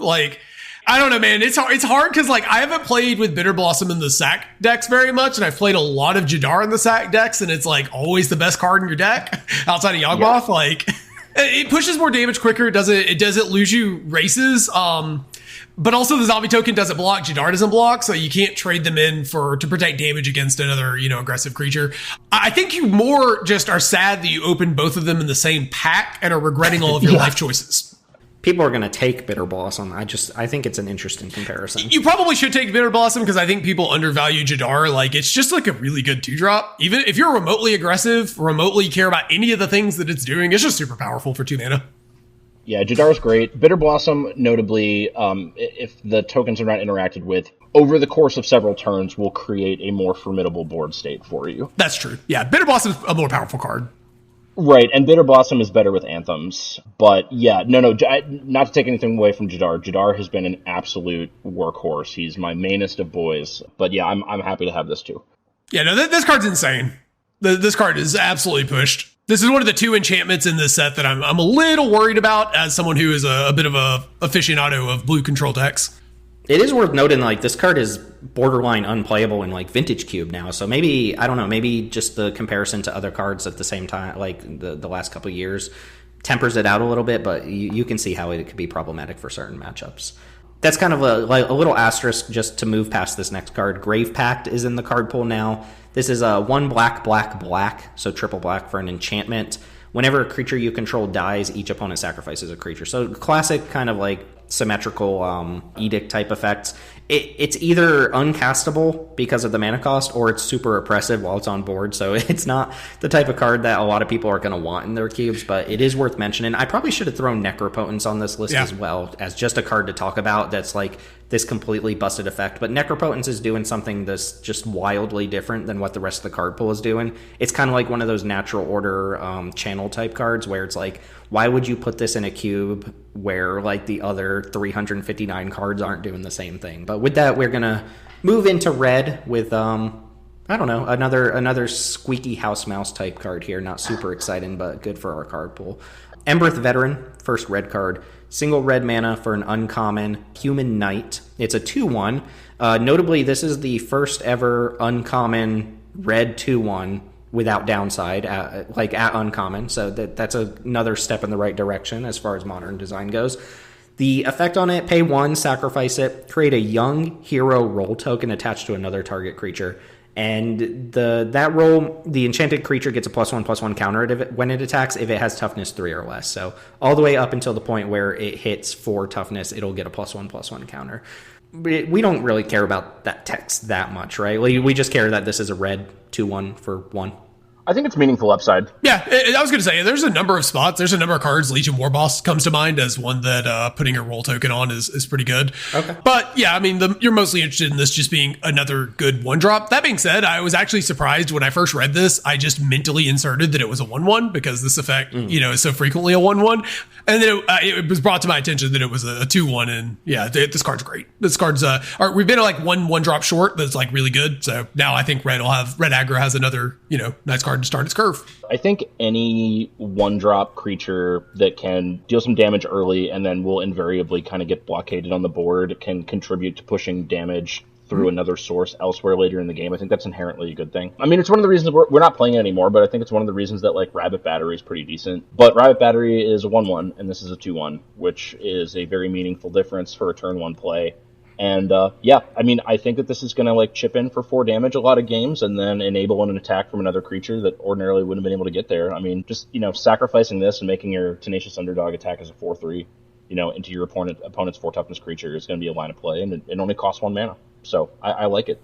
Yeah. I mean, you can throw a young hero roll on a Rekindling Phoenix and it'll still get a single +1/+1 counter. I could see throwing it on like a Bomat Courier, just to my goodness, the Bomat Courier passes. Yeah, it's kind of disgusting. The only problem with that is like the reason you're doing that is because you're going to eventually sack your Bomat Courier. So there's some tension between building up your Bomat Courier up to like a 4/4 and then sacking it to draw a couple cards. But there's definitely a few matchups where the Phoenix thing is if you're in like a red mirror and you get an opportunity to put a counter on the Phoenix, that's meaningful upside, right? Because the number of cards that it dies to goes down to about 2.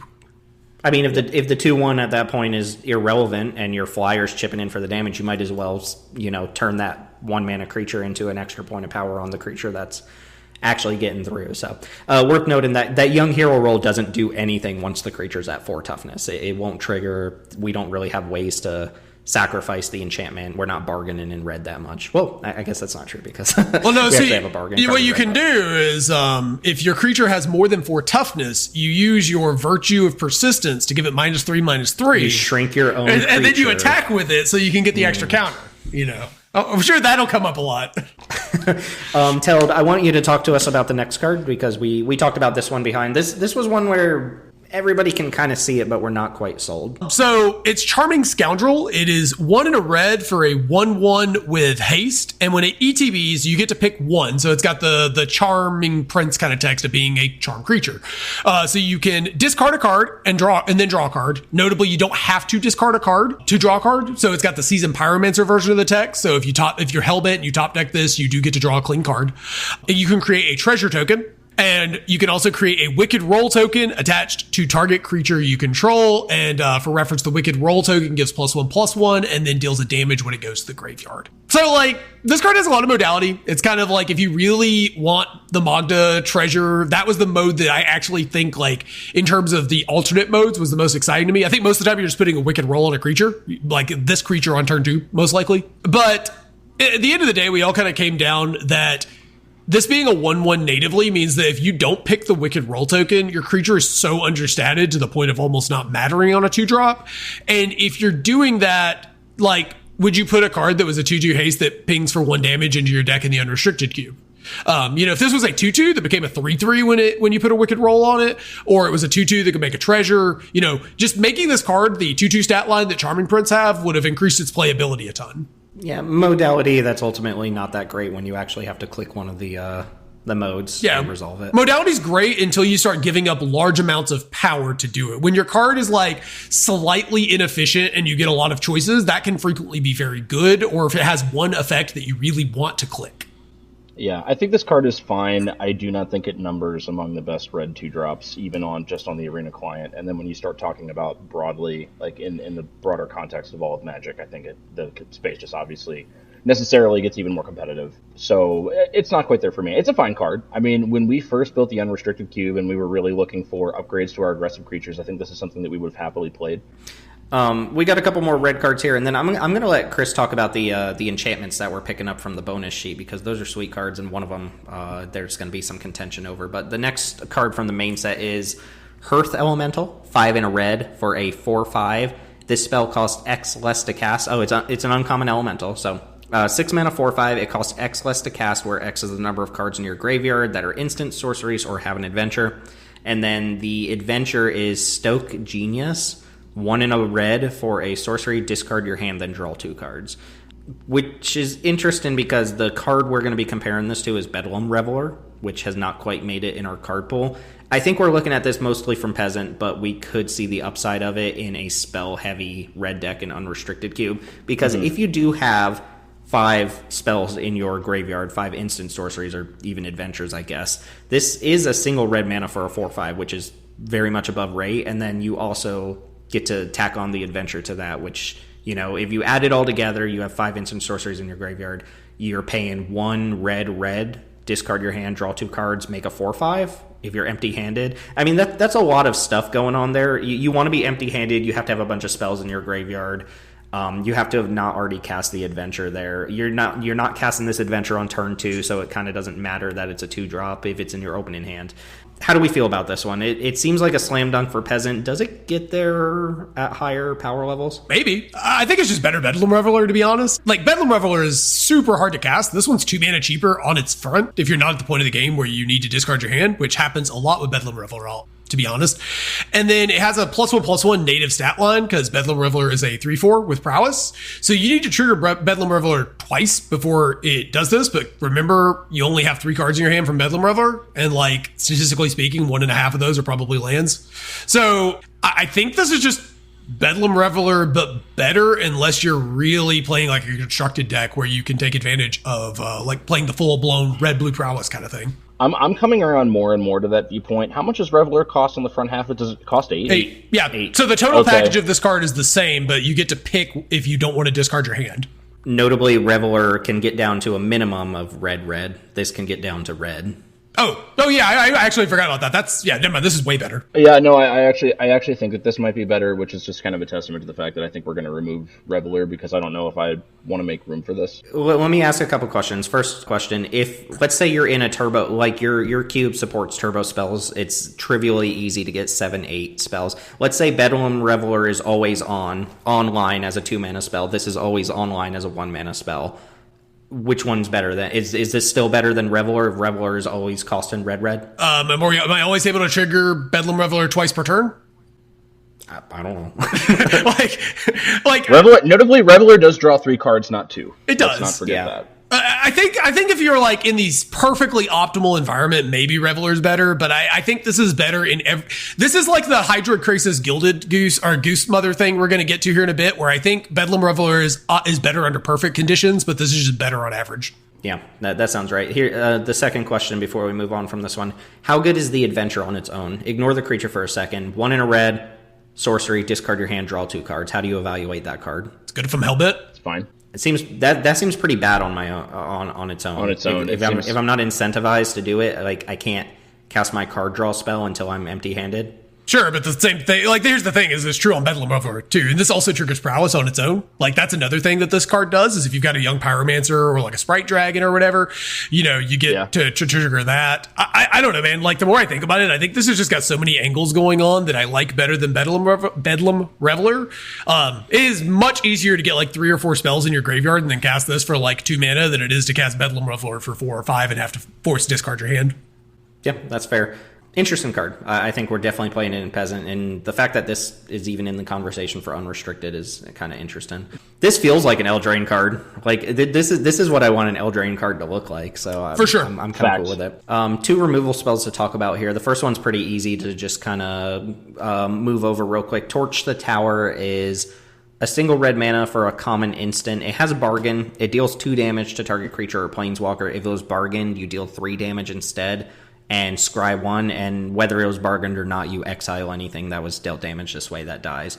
I mean, this is a strict upgrade to Flame Blessed Bolt, which is a card that we do play in our cubes. A lot of people play in the historic card pool. Magma Spray, the kind of 1 mana, deal 2, exile a thing if it dies. This has the potential to bargain and deal 3. Even if you don't bargain it, it's already a strict upgrade to a removal spell we're playing. So it's also got better art than Flame Blessed Bolt, so I approve. Why are they slapping exile on, like, every piece of red interaction that they print these days? You know what? I guess I do get it. So, like, in Baldur's Gate 3, I've been having this, like, frustrating experience where I keep trying to, like, talk.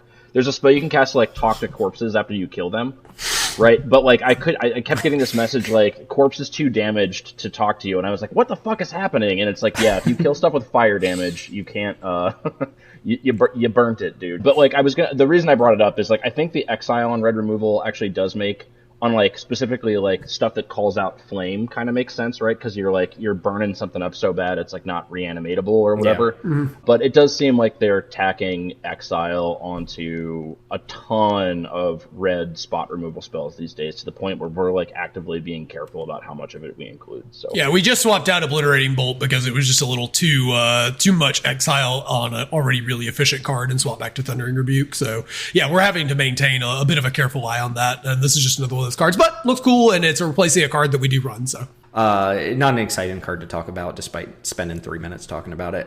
The next one is a very interesting card. This is actually another one of those ones that makes you think rather than just a typical burn spell.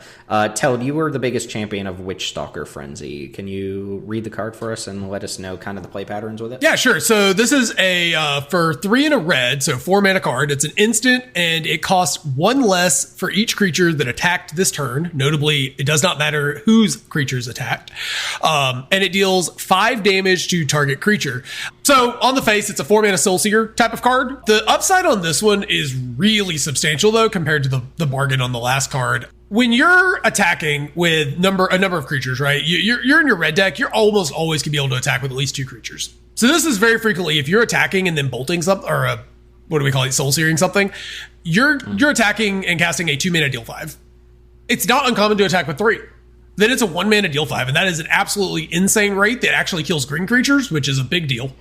So on the offense, if you're a red aggressive deck, this is super push. On the flip side, if you're more of a control deck, your opponent is probably going to be ahead on board and attacking you with all of their creatures every turn. If they're attacking with 2 or 3 creatures, this lets you also kill their creatures. So I think this is going to play really well, whether you're aggressive or controlling, and I think it's interestingly at its worst in kind of the mid-range decks where you're good at killing their creatures. You're not playing that many creatures. You're kind of leaning on 1 or 2 creatures to win the game for you. I think it's at its worst there and still probably quite good. I think this card's just like pure upside. We're going to see it be a 1 mana deal 5 very frequently.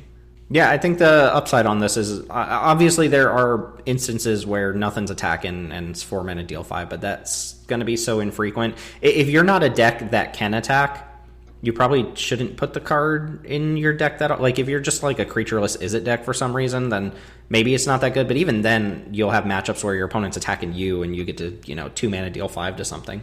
It is worth noting too that it counts creatures that attack this turn, not creatures that are attacking. So I think we mentioned off air that there's like a weird timing restriction where you can't just, let your opponent attack and then fire it off end step, but you actually can, right? You could let the attack go through, see what else your opponent does, and then it still counts the discount for the rest of the turn, and you could fire it off on end step if your opponent didn't play something, better to kill. So it's got a lot of flexibility to it, plays offense and defense quite well. I think very often it will match Soulseer, if not be better than Soulseer, and that I think we're trying it out for those reasons. I always like when your kind of boring effects get an interesting twist on them, and this one kind of has that where you start thinking about like how often you're going to be able to use this for the fully discounted effect, which is cool. I glazed over it when it was first spoiled, and then I saw people talking about it, and yeah, I think it's going to have quite a number of nice upsides and edges. I'm happy to see it printed. All right. How do you feel about Sneak Attack in the card pool? I think Mop is going to have fun playing with it in the fun restricted. I think it's going to be a nice addition to his cube. It's going to create some cool storytime moments. It's not for our regular cubes because, like, in order for Sneak Attack to be a good card in a cube, like, I think you kind of need overlap with, like, Sneak and Show and, well, here's your Sneak Attack, but like Sneak and Show and Tell, Tinker, Reanimate, like all of the busted Reanimator, all the busted things that make including a good number of really big targets for it worthwhile and make those big targets play in a couple of different variants of the cheat strategy. We don't have enough varieties of cheat for playing one piece of cheat to be good. Yeah, most of you guys know by this point, like, Atali is one of my favorite cards that they've printed in the last several years, and this card just is an absolute slam dunk with Atali. Makes me very, very happy if I ever get around to playing the fun restricted. Also, I just want to say I was the only one who felt this way about this card, but this was my personal favorite art/flavor in the entire set. I absolutely adore it. It's funny, the way my webcam's set up. Chris is on my left, Teld's on my right, and Chris hates the art, Teld loves the art, and I'm kind of in the middle about it. So this is another Necropotence card where it just doesn't make sense to put it in our cube the way our cube is designed, but adding this card to the card pool unlocks a lot of potential for people who want stuff like this. Yeah, and even outside of like slamming fatties, there's a lot of cool interactions with Sneak Attack that it allows you to do by giving creatures with activated abilities haste, which comes up in some environments. I really like having this card on the client because it's a very, very cool card that does a lot of things, even if it is completely and utterly degenerate compared to a lot of the other things you could be doing. They're gonna put Sneak Attack in the Arena Cube, and people are gonna try to play it and like sneak out Ember Cool. People are gonna lose games trying to do that, but they're gonna try. Well, speaking of losing games, we've got a contentious card here: Goblin Bombardment. Yep. 1 in a red enchantment. Sacrifice a creature. Goblin Bombardment deals 1 damage to any target. Just FYI, another draft sim. One of the very first articles I wrote for Draft Sim was the best sacrifice outlets of all time. I had this at number 2. Oh, wait, no, that's a lie. I'm sorry. The altars were number 1, 2, and 3. Ashnod's Altar, Phyrexian Altar, Altar of Dementia, because those are colorless. Sure. But then you get into Goblin Bombardment and Yawgmoth. Chris, excited about the card. Teld, apprehensive about the card. Go, fight. Sure. Yeah. I mean, I'm on board with testing this. I was a little nervous. I think, this is an exceptionally powerful sack outlet. But mostly it's just that it turns every removal spell into that did not work. You instead take damage. It turns all your exile off. We were talking about exile being a problem. That does not work. You just sack your creature and deal 1. Your Wrath, you now take 3 or 4 damage instead of stabilizing the board. And you still, obviously the creatures die. So there is that. But it's just that this card pushes so much damage. You have to think about the number of games in like these slower decks where you're stabilizing against aggressive red decks or the sack deck at 5, 6, 7 life, and you're just kind of hoping to kill them before they draw out of it. And Goblin Bombardment, in most cases, is just going to kill you. The downside to it might be that you're putting a card that doesn't directly, add to your board into your deck. So maybe your curve outs are a little worse, and that helps. But I mean, this card is very, very silly. It interacts really favorably with a number of cards like Ragavan. Not Ragavan. We don't run the 1 mana monkey. The Kari Zev, who makes a Ragavan. You can sack this post combat. Jadar, we talked about earlier. You can full control and sack the Decay Zombie ability at the end of combat. There's all kinds of little edges where you're going to squeeze out extra damage just incidentally. And I just wonder if that's going to be too much, but we'll see. We definitely have to test it just to do our due diligence. And I'm hoping it's not going to be too good. Theo is of the opinion that it's not going to be too pushed. So hopefully it's more his direction, and we aren't just getting killed by goblin cannonballs for the next 6 weeks. I am really excited about this because it feels like we're short like 1 or 2 instant speed sacrifice outlets in the arena card pool, like of where I would want to be ideally, and I'm not as worried about this simply because like red is not as obvious of a contributor to the sacrifice deck as white is if you're going to go outside of black, and I like having red have a card that like incentivizes you to want to be red in that deck. I'd say it's one of those cards that when it comes down on a board with a number of creatures on both sides, it just kind of like massively grows the complexity of what's going on the board simply by having this one very simple line of text on it. But there is like a 0% chance we were going to get it, and I wasn't going to push to play with it and see what it does. So I'm a huge sacrifice nerd. Getting this and Bitter Blossom in the same set is just kind of like a dream come true. Yeah, I guess my hope here would be that one, power creep has kind of caught up the relative power of other cards to Goblin Bombardment. It has been a little while since I've played a deck with Goblin Bombardment in it. So, my memories of it is it being completely and degenerately broken. But also, it's possible our red section doesn't have the most synergy with it at the moment. We are missing some of the cards that are kind of, generate free token value for the deck. I mean, you've got Legion Warboss and stuff like that. I mentioned Karizev, but there are, less obvious synergies in red. Mostly, it's just like you're hoping to have your creatures be sacked instead of dying in combat to deal some extra damage. So, and we are pushing red to be more of a burn deck, so it's possible you don't have the creature density to quite get there on this. So maybe it'll just be a cool, powerful card that like doesn't completely break things in half. Maybe it will be. I think the thing that leads me to believe that it's testable without being just like immediately broken is that the more effects like this you have, the more tension you have between those effects in the same deck. Sure. Like if you're playing a Rakdos deck that has Goblin Bombardment and Yawgmoth and Woe Strider and cards like Village Rites and stuff like that, you can't feed the same creature to every single sack outlet, so you kind of have to pick and choose a little bit. But obviously, you get to pick and choose which one's best for you, and sometimes you don't have them at the same time. Goblin Bombardment on a board with any number of creatures and Blood Artist is oftentimes just like the game. Like, you only need to sacrifice so many creatures, dealing 2 damage per death, Vran on the battlefield and stuff like that. And we've got plenty of recursive creatures to feed to this. So it does feel like kind of almost a secret Rakdos card, but it is planting that strategy more in red, whereas like you have to lean pretty heavily on black at the moment. But we're keeping an eye on this one to see how it performs. And with that, we're moving into green. The first one is Bramble Familiar. 1 in a green for a 2/2, taps to add green, so pretty generic, kind of weak dork. It also has the ability 1 in a green, tap it, discard a card, return it to your hand.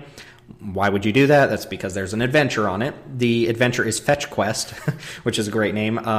5 green for a sorcery, mill 7 cards, then put a creature, enchantment, or land from among the milled cards onto the battlefield. So 2 mana, 2/2 that taps for mana, and then 7 mana, mill 7, get a creature basically out of them and put it on the battlefield. Seems like just a middle of the ground dork for me. Obviously, the fact that you can return it to your hand is supposed to set you up to cast the 7 mana spell, but I don't know. Are we doing that? Like, this just 2 mana 2/2 that taps for mana, and if you draw it on turn 6 or 7, like, it turns into a bigger threat. I could see in a stalled out game, like, I mean, I've definitely been in positions as a green deck where like I had enough mana and was desperate enough for something to do that like I could have returned this to my hand and cast the adventure on the same turn. Yeah. Now that's not like dead average, but I like this package. I mean, the dork side is just kind of better than Servant of the Conduit, which like thank God we're not playing Servant of the Conduit as like our green mana acceleration anymore, right? There was a time when like that was one of the dorks that we were playing because we didn't have enough 1 mana dorks, etc. I actually like this combination of effects better than on say like a Turn Timber Symbiosis. Now you may remember like Turn Timber Symbiosis could whiff. And I think Symbiosis also had a mode where, like, if the card was below a certain mana value, it would come in larger than normal. So the adventure half is probably a little weak, because, like, what enchantment are you going and getting for 7 mana in a normal cube? And if you're getting a land off of your 7-cost sorcery, then, like, you effectively didn't really do much of anything. unless you're getting something highly specific. But, like, I mean, I just like that it's a body that you can trade off early with a 2 toughness creature that's also a dork, that's also, like, a late game mana sink type spell. I don't think that this is like a slam. Like, if you look at something like Armored Scrapgorger or Llanowar or Loam Speaker, I like both of those quite a bit better. But I think that this is an interesting package. This doesn't strike me as a forever card, but like I do like it. Yeah, I've played a reasonable amount of these kind of green ramp decks, and what ends up happening with those decks is there's very frequently 2 stages of the game. There's the I need mana stage of the game and the I need something to do stage of the game. And though there's not a huge number of turns where those 2 things overlap, so I like that this card is both functional. It's like functional, but kind of in both stages of the game. I will say this is one of the, I think, more interesting uses of the adventure mechanic, because I'm not, you can't curve the adventure into the creature. And by time you're casting the adventure, the creature is irrelevant. So it's more of like using adventure as a modality effect as opposed to like an innate 2-for-1 effect, which is certainly interesting. Also, milling 7 cards, like how many times can you do that before you're dead? I will say, like, the 7, technically you can whiff milling 7 cards, but if I'm at the point where I didn't have anything to do, so I needed to spend a 7 mana card and I don't find a hit in the top 7 cards, I wasn't winning that game anyways. So, It's not for, like you said, it's not forever card, but, it's fine. Yeah, it looks just perfectly fine, like bread and butter card for now, but I don't think this will be in our cube in a year, which is fine to play with it for a little while. I think my biggest knock against it is that middle ground where you're stuck on 5 lands, you haven't found your 6th land yet, and you draw this card. It's like, am I supposed to play this out as the creature, or am I supposed to be greedy and hold on until I find 2 land? Like, it's just not good between turns 3 and 6, Right. Sure, yeah. Unless it's on the battlefield already. And like Teld said, you technically this is set up to loop itself, like adventure into creature, bounce back, cast adventure into creature, bounce back. You can't really do that, because once you mill 14 cards, your opponent's game plan is all about decking you at that point, so... The next one, the triplets, I figured we could all read these simultaneously to kind of match the flavor of there being 3 of them. So whenever you guys are ready to start, I'm good to go. No, not really. We're not doing that. What fairy tale is this from? Is this just like generic fantasy satyrs? It's satyrs, I guess. Pre-complaint, this is Billy Goat's Gruff, right? Which was already done on Clackbridge Troll. So we don't need another Billy Goat's Gruff card, and they don't need to be... These are Billy Goat's Buff is what they are. Okay, somebody read the card so the audience can know what's going on here. Like, share in our misery. So Gruff Triplets is 3 green for a 3/3 creature satyr warrior. It has trample, and when it enters the battlefield, if it isn't a token, create 2 tokens that are copies of it. So it comes in as a 3/3 trample. It makes 2 more 3/3 tramples that are a copy of this. So when this dies, or one of them dies, because they're all named the same thing, put a number of +1/+1 counters equal to its power on each creature you control named Gruff Triplets. So it's 3 3/3s, and when one of the 3/3s dies, it puts 3 +1/+1 counters on the other one. So a Wrath will clean this up, but if you Doomblade one of these, then the other 2 become 6/6s. Well, and notably, when a 6/6 dies, it puts 6 counters on the other one. And that's not even counting Blink or Metamorphs or anything, any of the nonsense, silly things you can do with certain cards like Soul Harder, right? Like, this is just, on its phrase, You're getting 3 3/3s, and then 2 6/6s, and then a 12/12. And then you can do other things, too, that are, to make it even more degenerate. So we're not playing this card, and it is not because it is not good enough. We have a problem, and I think if you're designing for, like, maximal possible power right now, I think green is probably the most problematic color, because now that the 1 mana rapid acceleration is really starting to come together, the power of the late game cards is really starting to become a massive issue for some of the other colors.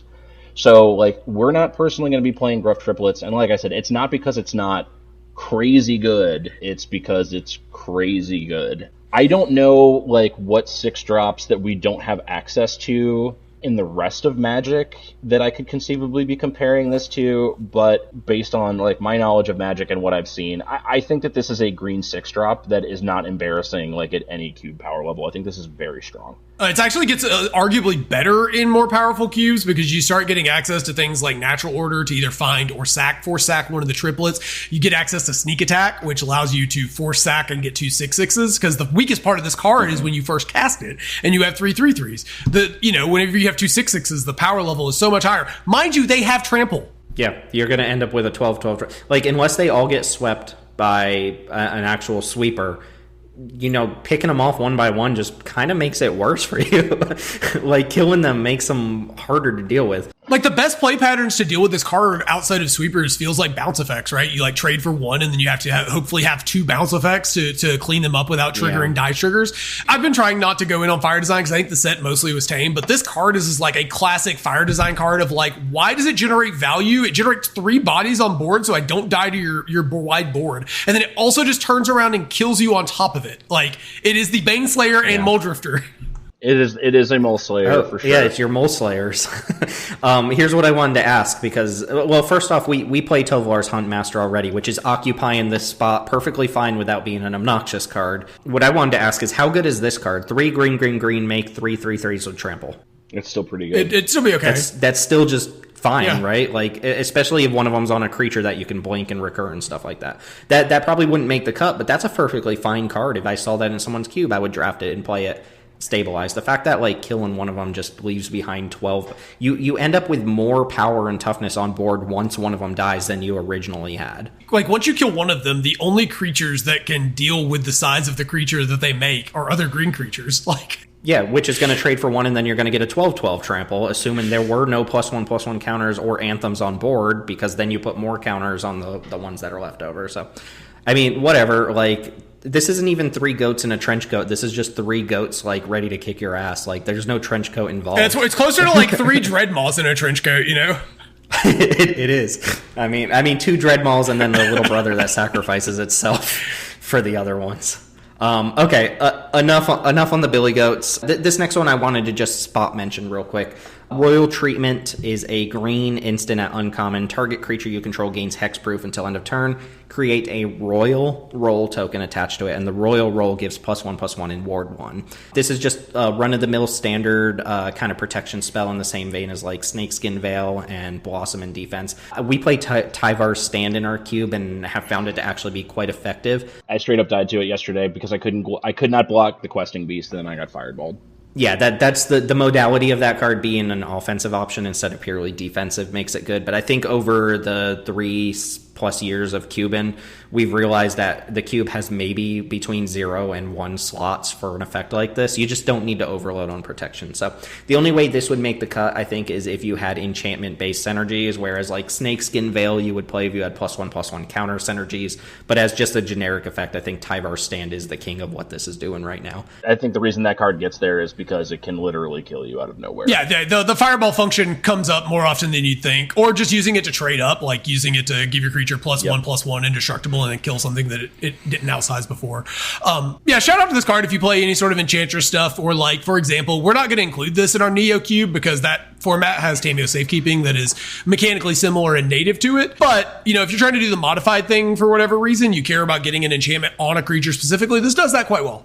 Yeah, if you're getting any sort of niche synergy out of the token that this creates, then you might consider this over similar options. But I just wanted to mention it because it's another option in that kind of swath of protection spells. And usually 1 floating around a cube is a good idea, but you don't even necessarily need that.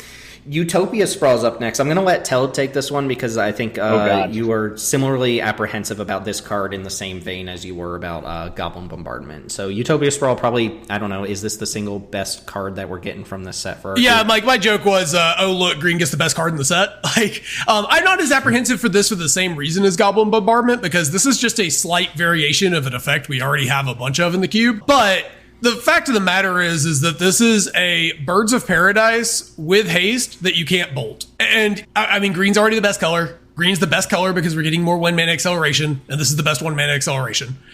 This also fixes your colors, unlike any of the other dorks that we have currently.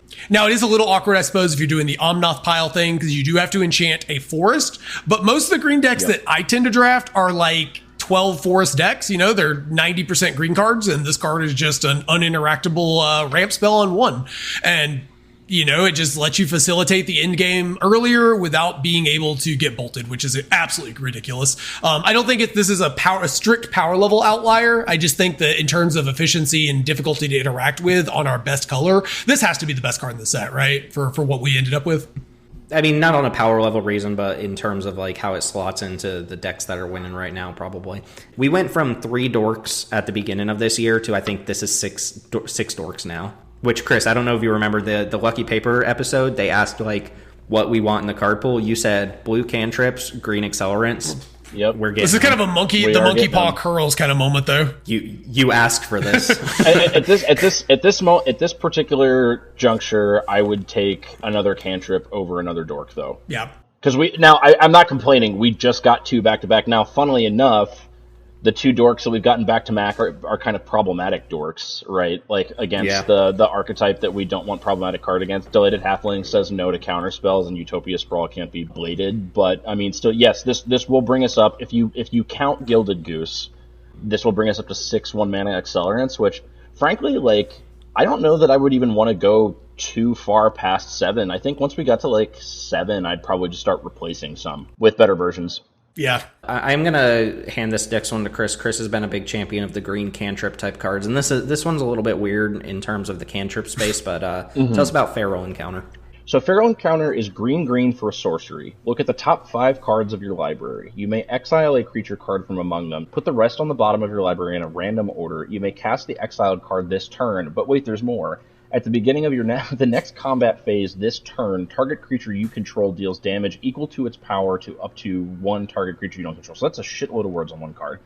Basically, it is a 5-card impulse that can only nab creatures, and you have to cast the creature this turn. Mm-hmm. Then, if you cast this on your first main phase, when you go to combat, one of your creatures bites one of your opponent's creatures. So, even if you whiff, you get the bite. The fact that it is green concerns me a little bit outside of, like, basically mono green, because if I'm going green and, like, digging 5 cards, not only is that 2 mana that I don't have to cast the creature that I find, but it's 2 green mana that I don't have to cast the creature. I think this is a Gruul card. That's the too long didn't read. I think this is a Gruul card. I think your deck wants to be chock full of 3-drops that you want to cast. And I think that you also want to be the type of deck where if you whiff and you can't cast the creature, then like the bite has value. Sure. I will say this. This doesn't strike me as good as like Invasion of Ixalan. Yeah, I think it would be very difficult to be better than Invasion of Ixalan. That card is ridiculous. But really strong. That being said, I mean, like I do kind of agree with you. I think Gruul's the deck that probably takes the best advantage of the I need to cast my 2-mana bite spell, and just not caring as much about getting the creature. Also, Gruul in the aggressive lane oftentimes plays if you're playing 1-mana dorks that you can still get advantage off of. You're playing 2-mana threats. So I can definitely see it being good there, but I think you probably still consider this in your green ramp deck, just like playing this and going and getting a Courser of Krufix or a Questing Beast or whatever is still fine on like the mid-level mana thing. A lot of times you've got a lot of mana but not anything to do with it. That's still that's what the things the cantrips solve. So this kind of occupying that sort of space is probably still fine. Not necessarily as good because you do need a lot more mana to leverage it. I'm interested in this one, but I wouldn't consider it the same kind of card as the cantrips. It's much closer to like a expressive iteration type card for green. Like I know that's a huge overstatement of how good it is, but that sort of vein of card advantage-y cards more than cantrips.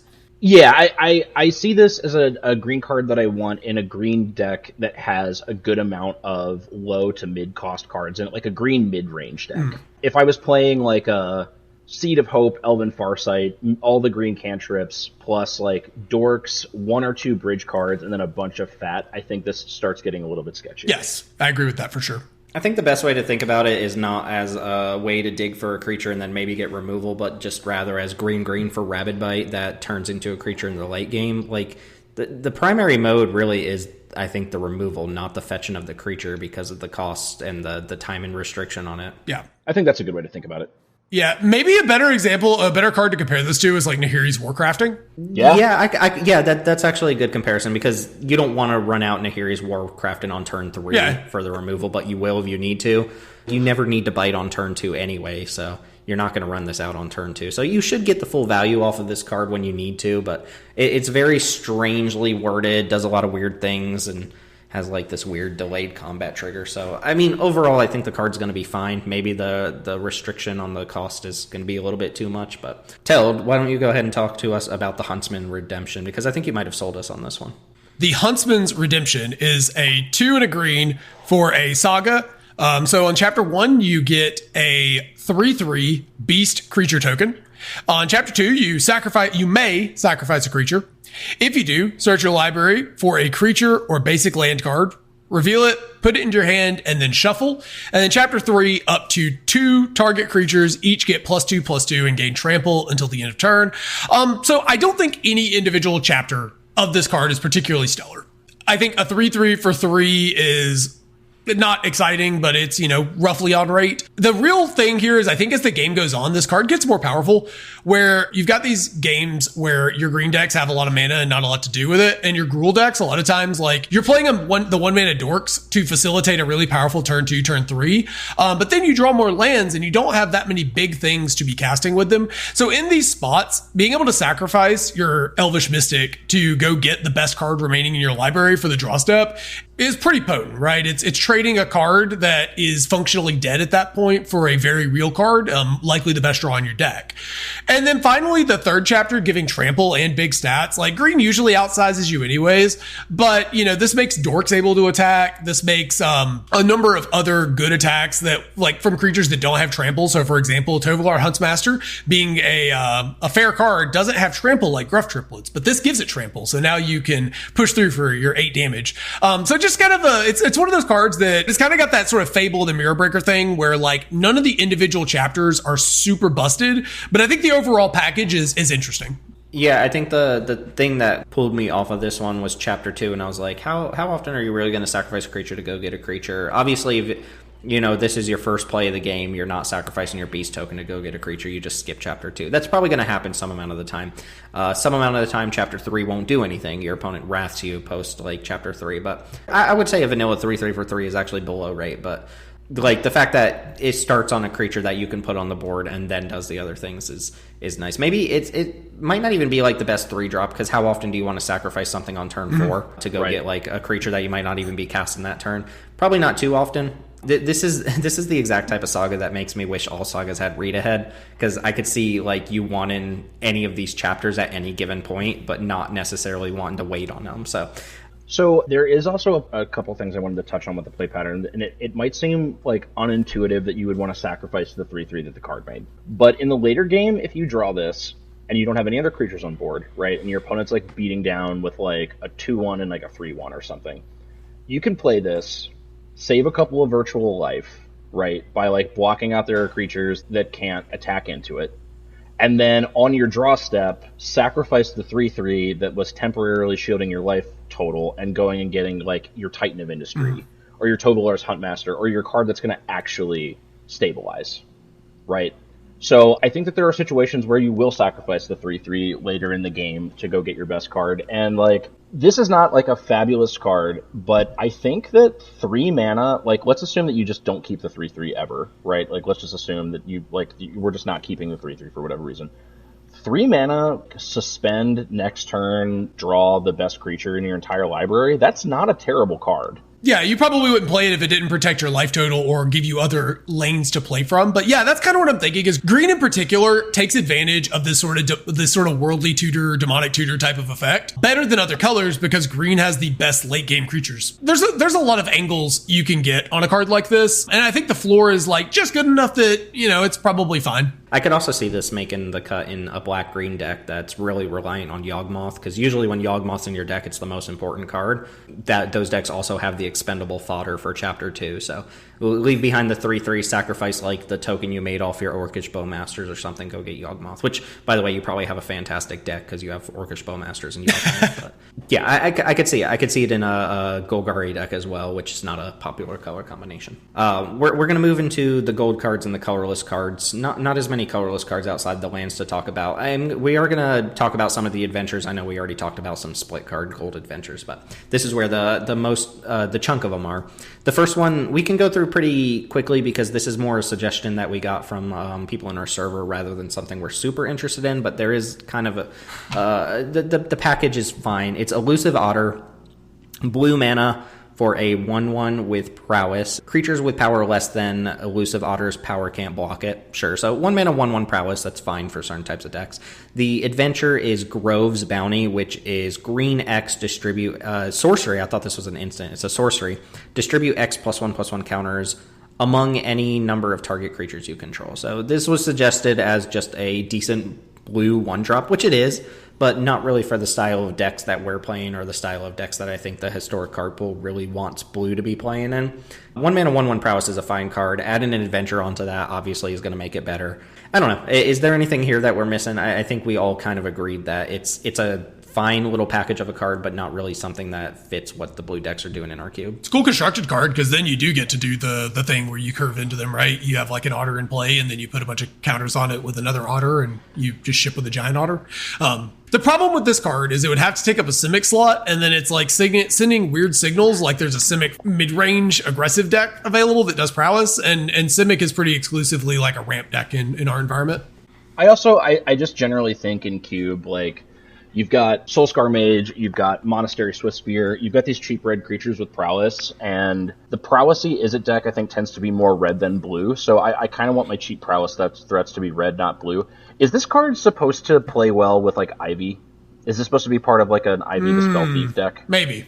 I don't. Doesn't Ivy have to be the only, or doesn't a creature have to be the only target of a spell in order for Ivy to target? Like, you wouldn't want to distribute multiple counters. You could just put all the counters on Ivy, and then it stacks on Ivy, right? Sure. Yeah. It's a cool little card. I like the art a great deal as well. It's a fine card, but I think we ought to leave it on the sidelines. Oh man! So Tim became a dad this past year, and his potency has only grown. Yeah, I was already a powerful dad, but now I'm an actual powerful dad. So. Oh man! I just thought of a dad pun. His potency has only grown. Ha ha ha ha ha ha! Boom! Got it. There you go.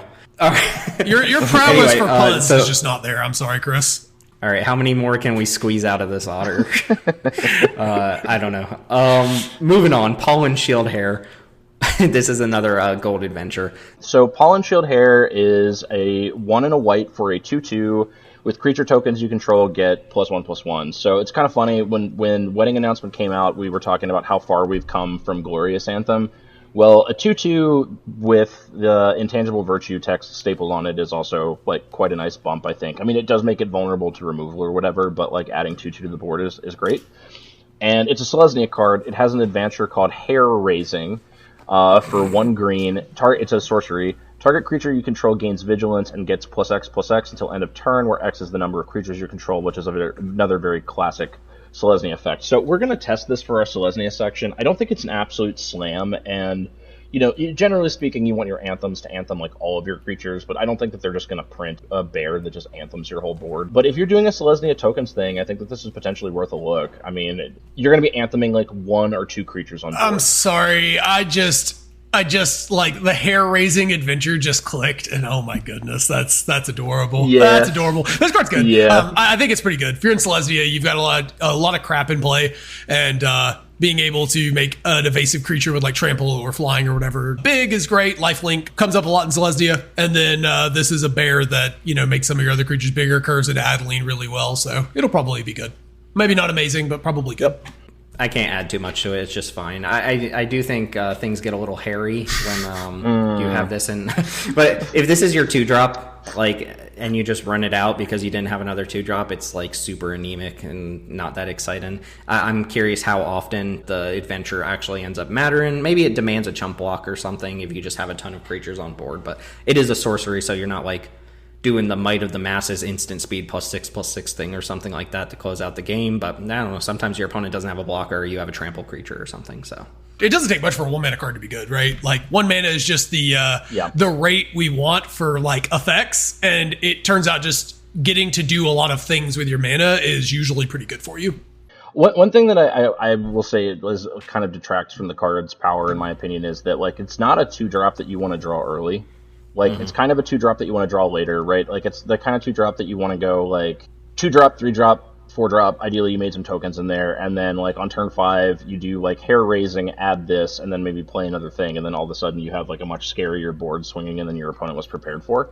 So, like, I don't think this is going to be, like, a slam dunk. I can imagine a variety of different Selesnya cards that they could conceivably print that would supplant this pretty much immediately, but I think it's pretty solid. I think it signals the theme, and, like Teld said, I think 1 mana effects, especially when they're tacked on to, like, an actual card, it doesn't take a whole lot for them to be pretty good. Two last things on this one. First off, that it's the ultimate Clarion Spirit card because it's just 2 spells in 1 and also pumps the token and also pumps the Clarion Spirit. Mm-hmm. Like you go turn 2 Clarion Spirit, turn 3 pump it with Hair Raisin, and then cast Pollen Shield Hair. Like you end up with 2/2 spirits from Clarion Spirit, trigger it off of 1 card, stuff like that. Adventure obviously plays well with Clarion Spirit. I wish there were more cards like that incentivized you to double spell and stuff like that. I guess Monastery Mentor also, but I don't know if Monastery Mentor's in your green. Yeah, I was trying to think how we make that work because I was just coming to the same line of like it plays really well with that card, but I was like, oh, Monastery Mentor, just kidding, green. But I don't know, maybe. We got Huntsman Redemption to trigger it. We got this. We're making it happen.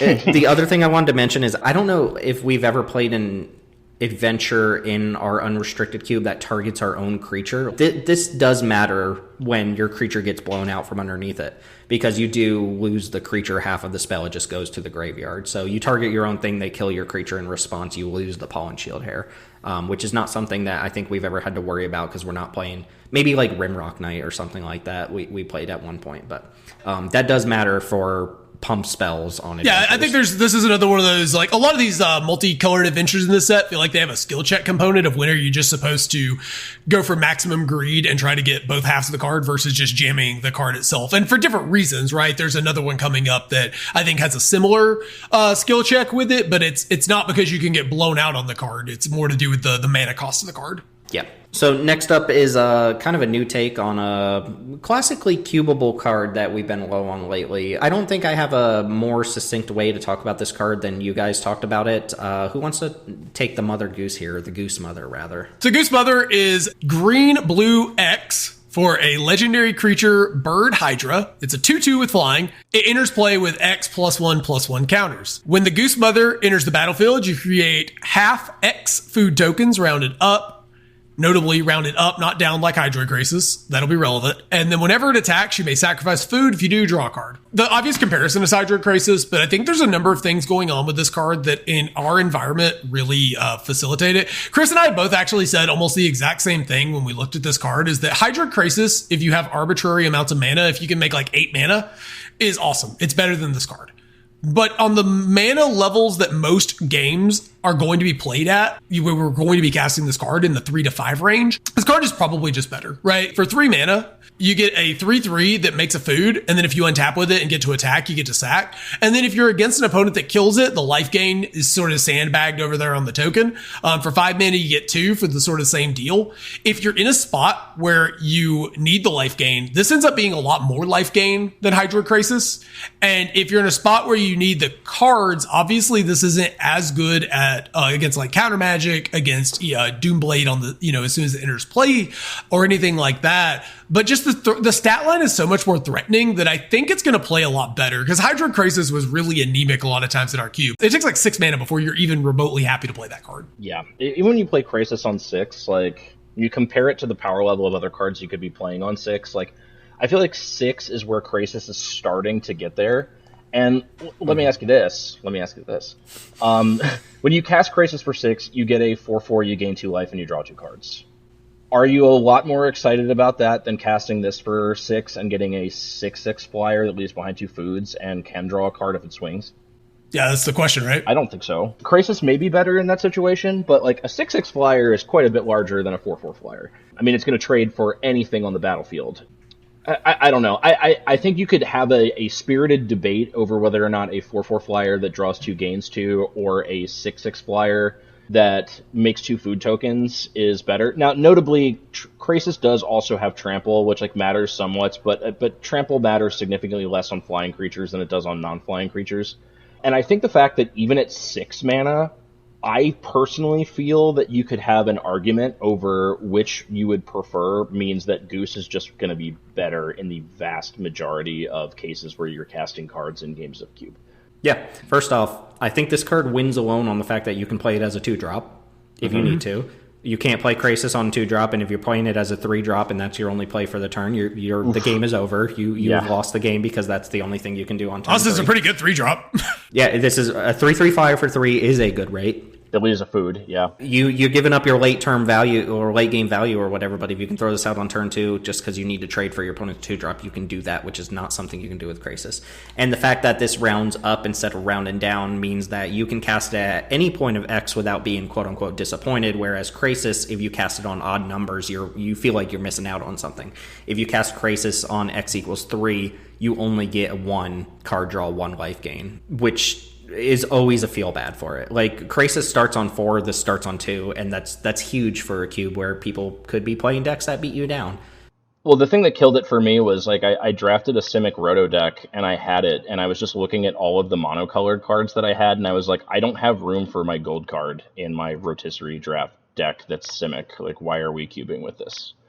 I think we've got about 5 cards left. This next one, I think, was probably the one that sparked the most controversy between our separate opinions about it. The card is Decadent Dragon. It's 2 red for a 4/4 with flying and trample, and when it attacks, create a treasure token. That's the creature half of it.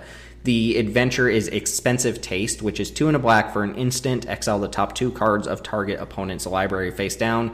You may look at and play those cards as long as they remain exiled. Notably, they couldn't fit that text in the adventure box about casting it with any color of mana, so you do have to use the right colors of mana, which you might not have access to. Obviously, the creature is supposed to attack and make the treasure tokens that you're supposed to use to create that mana. You can also hit lands and play the lands as well. I mean, just to say like it is, Chris really hates it, like vehemently seemed to hate it. Telden and I think it's at least passable enough to test, and it seemed like there was a dividing line between there. You guys can talk about all the reasons that you like it first, I guess. Yeah, I'll go first and just kind of give the, I will start that I think it will probably end up being worse than Prosper if I had to guess. That being said, there's a number of things going on. The 4/4 kills much quicker than Prosper, making treasure and being a flying dragon. It's not the best dragon ever, but it is like a pretty reasonable on-rate creature that you just slam down. Prosper is a value-generating engine, but it contributes almost nothing to actually killing your opponent. The Expensive Taste side being a spell means that against a lot of decks, you're going to be able to generate value guaranteed, whereas sometimes Prosper would eat a Doomblade. And a lot of times, one of the things that's really nice about this card potentially is you can play those cards, so you can play lands. I think a common play pattern with this card will be like a 1 or a 2 mana interaction spell into the Expensive Tastes to try to hit your land 4 to cast this. This is the one that I was referencing earlier. And I think it's one that will skill check people with like a lot of games you're just supposed to slam your big 4/4 Dargon. And then some games you're supposed to go for max value. I don't really see this as a card that will be in this cube for forever, but I feel like it's one of those we should do our due diligence and try it out. Chris strongly disagreed with Tim and I. I mean, that was, I think the bottom line is we're trying it out. I don't think me or Taylor are either like, this card's amazing or anything like that. But then Chris threw a chair at us and hurt our feelings a little bit. So I did no such thing. I just pointed out that Prosper is a better. He pulled his inner rankle out and he stankled all over us. He threatened to coddle me.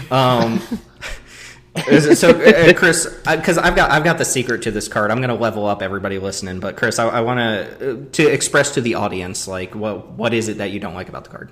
I think that the adventure is a really terrible deal.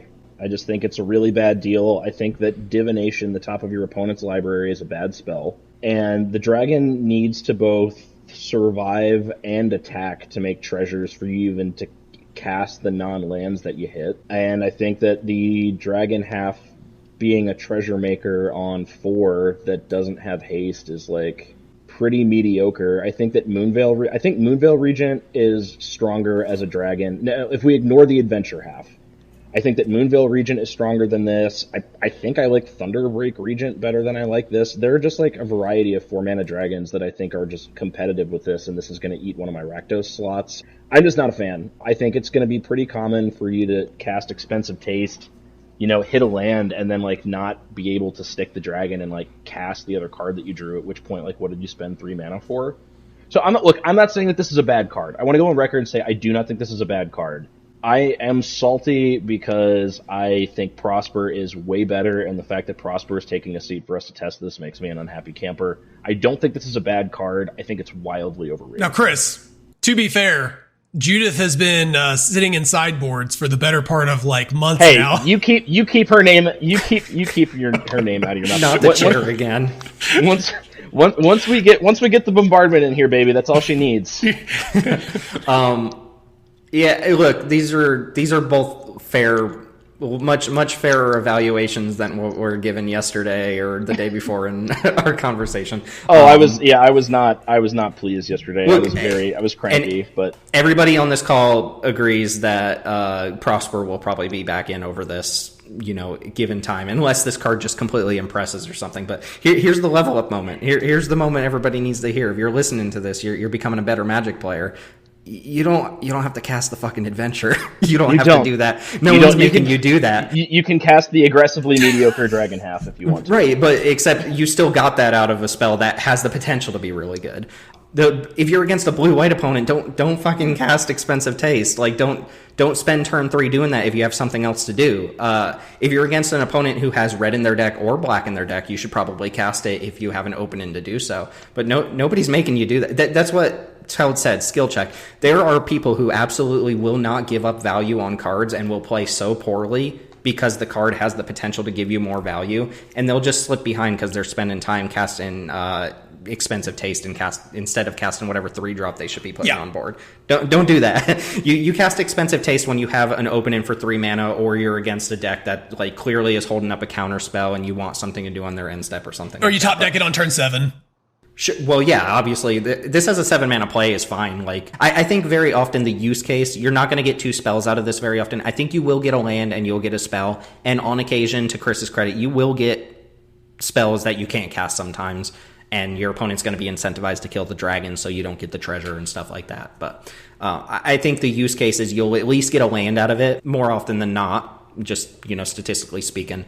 And then a lot of times you'll find ways to cast the spells if you get 2 spells. And sometimes you're just against an opponent who's on color and you'll get actual real castable spells or something like that. So I think it's a fine card. Everybody here thinks it's a fine card. And Prosper is definitely a more interesting card that has proven itself to be good. So we're going to try it out because it's new and because a couple people were excited about it. I will say, I think the biggest advantage this dragon has over Prosper in the direct comparison is just in them games where you really need to kill your opponent, Prosper contributes almost nothing directly. And this card is represents a very real clock on your opponent. Yeah. All fair arguments. So we've got a couple other adventure creatures to talk about here. One of them's pretty simple. It's Questing Druid. This is a 1 and a green 1/1. It's a rare human druid. Whenever you cast a spell that's white, blue, black or red, put a +1/+1 counter on Questing Druid. So what is that card? Kyrian Dryad. I think it's exact replica of Kyrian Dryad. It has an adventure called Seek the Beast for 1 and a red. It's an instant. Exile the top 2 cards of your library until your next end step. You may play those cards. So notably, that is, if you cast this during your turn, you can only cast those cards during your turn. You can't loop them until the next turn. If you cast it during your opponent's turn, you have until the end of your following turn to cast those spells. Kind of wild that they literally stapled a draw 2 onto Kyrian Dryad as an option, and it still kind of sucks. Yeah, I think just the bottom line here is even though that red spell might be playable in decks that are already playing things like Reckless Impulse and Light Up the Stage, like the creature just is whatever. Yeah, the problem is your green 2-drop means that your deck is probably mostly green, and your mostly green deck not only doesn't get to put +1/+1 counters on this, is just not interested in this at all. Yeah, so this is like a mention it because the red spell is fine, and then move along to a much more interesting adventure creature here. Mosswood Dread Knight is 1 and a green for a 3/2 human knight. It's a rare with trample. When it dies, you may cast it from your graveyard as an adventure until the end of your next turn. The adventure is Dread Whispers for 1 and a black. Sorcery, you draw a card and lose a life. So I think we have this pegged as just a cool, grindy card that's just a fine on-rate creature, even if you're not doing the loop and adventure thing. Obviously, the pattern with this is play it as a 3/2 trample, it dies. Cast it as an adventure, replay it as a creature, it dies, and then you start looping from there. Once you get to 4 mana, you can kind of do the whole cycle all at once. I'm kind of surprised that they push this in such a way that you get this at the end of turn, or the end of your next turn. I think this normally would be templated as till the end of this turn. Because you can block with it. Yeah. No, I'm just saying the extra turn you get out of it is huge. I mean, it just seems like a good... and now it seems like a Jund card, right? Because when you're talking about, at least in our context, and I think in a lot of cube contexts, a Golgari deck without a splash of another color is, generally speaking, not really going to be in the market for 2 mana 3/2s. You're going to be looking for piles of removal and then giant black and green chonkers and control cards. like at the or sort of like go over the top cards at the end of your curve, but like Jund is an archetype that we like actively support, and I mean it's possible at a certain point to run too many cards that are kind of dedicated to it, but like our rock deck and our environment is very firmly in the Jund space. It's either green black or red black or all three. So yeah, no, I like this. I like this card quite a bit. I think it's a very cool design. I think it's a good low drop. We're no longer playing Tarmogoyf in the mono green section because it doesn't really make sense as a green card. But I mean, this is not Goyf. This is not like mechanically similar to Goyf. The reason I'm invoking it in the same breath as Goyf is this is a pretty dedicated to a Jundy type strategy green 2-drop that we get to sort of get away with putting into our multi section without eating like a mono green slot for the truly green decks. So I'm happy. This is a spot where it's important to recognize like what your drafters want, because yeah, you could say we're putting too many cards that support Jund into our cube, but like our drafters love to play Jund. So I mean, this card's cool. I like that. It gives you that same thing I said about the Yawgmoth Hunter. What is the green saga called? The Huntsman Saga or something like that. Like this kind of fits that same bill where you feel fine sacrificing it to something else because you're just going to get it back. Also, just being able to trade on defense and then recast it on your turn is really nice. So sweet little card. And that moves us into our next card, which is the Iron Crag. This is a 2-mana artifact. It's legendary. It's a rare. It taps for colorless mana, and then it essentially says when a legendary creature enters the battlefield, it turns into a piece of equipment that gives +3/+3 and has equip 3, and it stops being a mana rock. So that second part, not super relevant. It will happen on occasion, but if you're excited about this card, you're excited because it is just an untapped mana rock in the same vein as like Mindstone, and I believe Mindstone is the only other 2-mana mana rock that comes in untapped. There's Cold Steel Heart, there's Guardian Idol. There might be 1 or 2 others that I'm not thinking of. Correct me if I'm wrong. I think we landed on this just being worse than Mindstone. So if we're not really in the market for a second Mindstone, it's not super exciting, but it is probably important for the card pool in general or people who just want more colorless ramp. It's a weird one because the decks that care about the untapped 2-mana mana source are probably not going to be as concerned with the equipment side of things, except for a green deck, which will be playing ramp and a substantial number of creatures. But green is generally going to be looking for its single mana accelerants. So the color that this seems to fit into the most naturally is the color that probably has the most tools already within its actual color identity that are sort of superior. So I don't really see this being exceptional. I don't know if either one of you has a different take. Teld, I think you had an issue with the flavor of it or something like that as well. I think my biggest issue is that it reads really awkwardly. I think this would have been a really good spot to make a modal card, or like a dual face card. I think it would have read a lot cleaner. You could have just had the mana rock side, and then when a legendary creature enters the battlefield, flip and transform this. And then you could have had the backside, and it would have left room for some sort of keyword or extra ability, as opposed to just 3+3/+3, which felt a little lame for what's supposed to be like an Excalibur reference. I don't necessarily know what they could have put there, but it just sort of feels like it's just a piece of random equipment. And then on top of that, it reads in such a way that I thought the first couple of times I read it that the creature lost all of its abilities, and it turns out that is the mana rock losing its ability to tap for mana. The text is clunky. The flavor is on point, but the text is super clunky. Like if I actually read it out loud, it says, if you do, it gains equip 3 and equip creature gets +3/+3 and loses all abilities. But if you're not looking at the card, you're missing the quotation marks that actually like set apart what's losing the abilities there. So it's a very clunky block of text for this Excalibur thing, which Melody pointed out to me that apparently Embercleave was supposed to be Excalibur in the first set, but I didn't catch that at all. Like it just doesn't come through.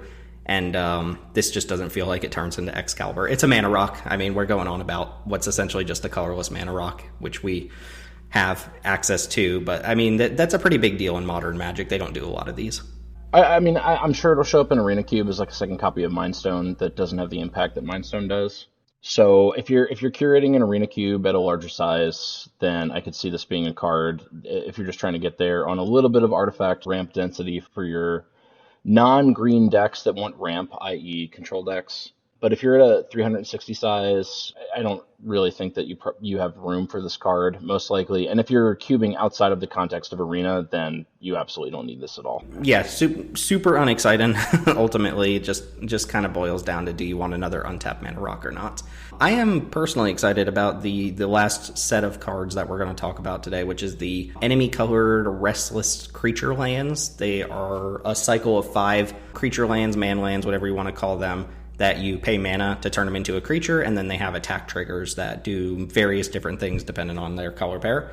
Don't need to necessarily talk about all of them. I got the sense that we all have like a personal one that we like a decent amount. But Chris, talk to me about the blue-green one. That seems to be the one that is like probably 100% to make our cube, even though they're all kind of like baseline decent.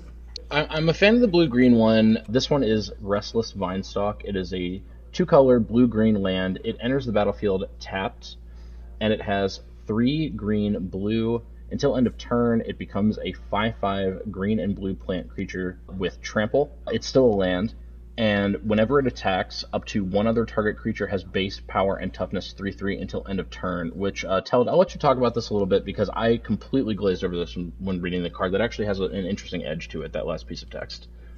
Yeah, so kind of the on-the-face use for this effect is that you have a bunch of mana in your green deck, you tap it, you swing with this in a dork, and you make the dork into something bigger, right? That's kind of the baseline. But one thing I noticed was that it's not templated in such a way that you have to target your own creature. It's just a creature, which means if you're in this space and your opponent, for whatever reason, has a bigger creature or perhaps like a medium-sized creature, you can use this to shrink their creature and either, attack past them, force some bad trades, make what would have been just a trade into a double block, that situation. That there's a lot you can do with it, and I don't know how often it'll come up, but I have to imagine it's going to be a non-zero number of times where it's going to be relevant. It will pop up. It'll probably be at its most impactful against another green deck. Obviously, 3/3 is a decent-sized creature for most colors. But we are almost certainly going to see it pop up in the first couple of weeks that we play this card. Yeah, I think it'll matter. Is the blue-green one your personal favorite among the group here, Chris? Pretty easily, not just on power level, but my comfort level having it included in our cube space with our particular meta. That's not to say that I think for everyone the Restless Vinestalk is going to be the best of these on power level necessarily, although I do think it probably numbers among the best, but it is my personal favorite for our own cube context reasons, and I also just like the art a good bit. I think it's probably my favorite of the arts as well. It does look very Zendikar-y. Tel, do you have a personal favorite on this cycle? Yeah, so we ended up not including my personal favorite, which was the red-white one. And I actually wasn't pushing to include it over Sunbaked Canyon, simply because the red-white decks really want their lands to come into play untapped. That being said, from a design perspective, I thought it was pretty cool. It's so it's got the same enters the battlefield tapped, taps for a red or a white, and you can pay 1 red-white to turn it into a 2/2 that when you attack, it puts a +1/+1 counter on target creature, which again just enables some really nice attacks. That being said, even in like a more mid-rangey Boros deck, it's kind of hard to put your land into play and not have it come into play untapped, right? Like Sunbaked Canyon is just pulling too much weight there, on top of being very good for both aggressive red and white decks that aren't actually Boros decks to just splash the land for a draw. It feels like a good red-white land that's not good for red-white.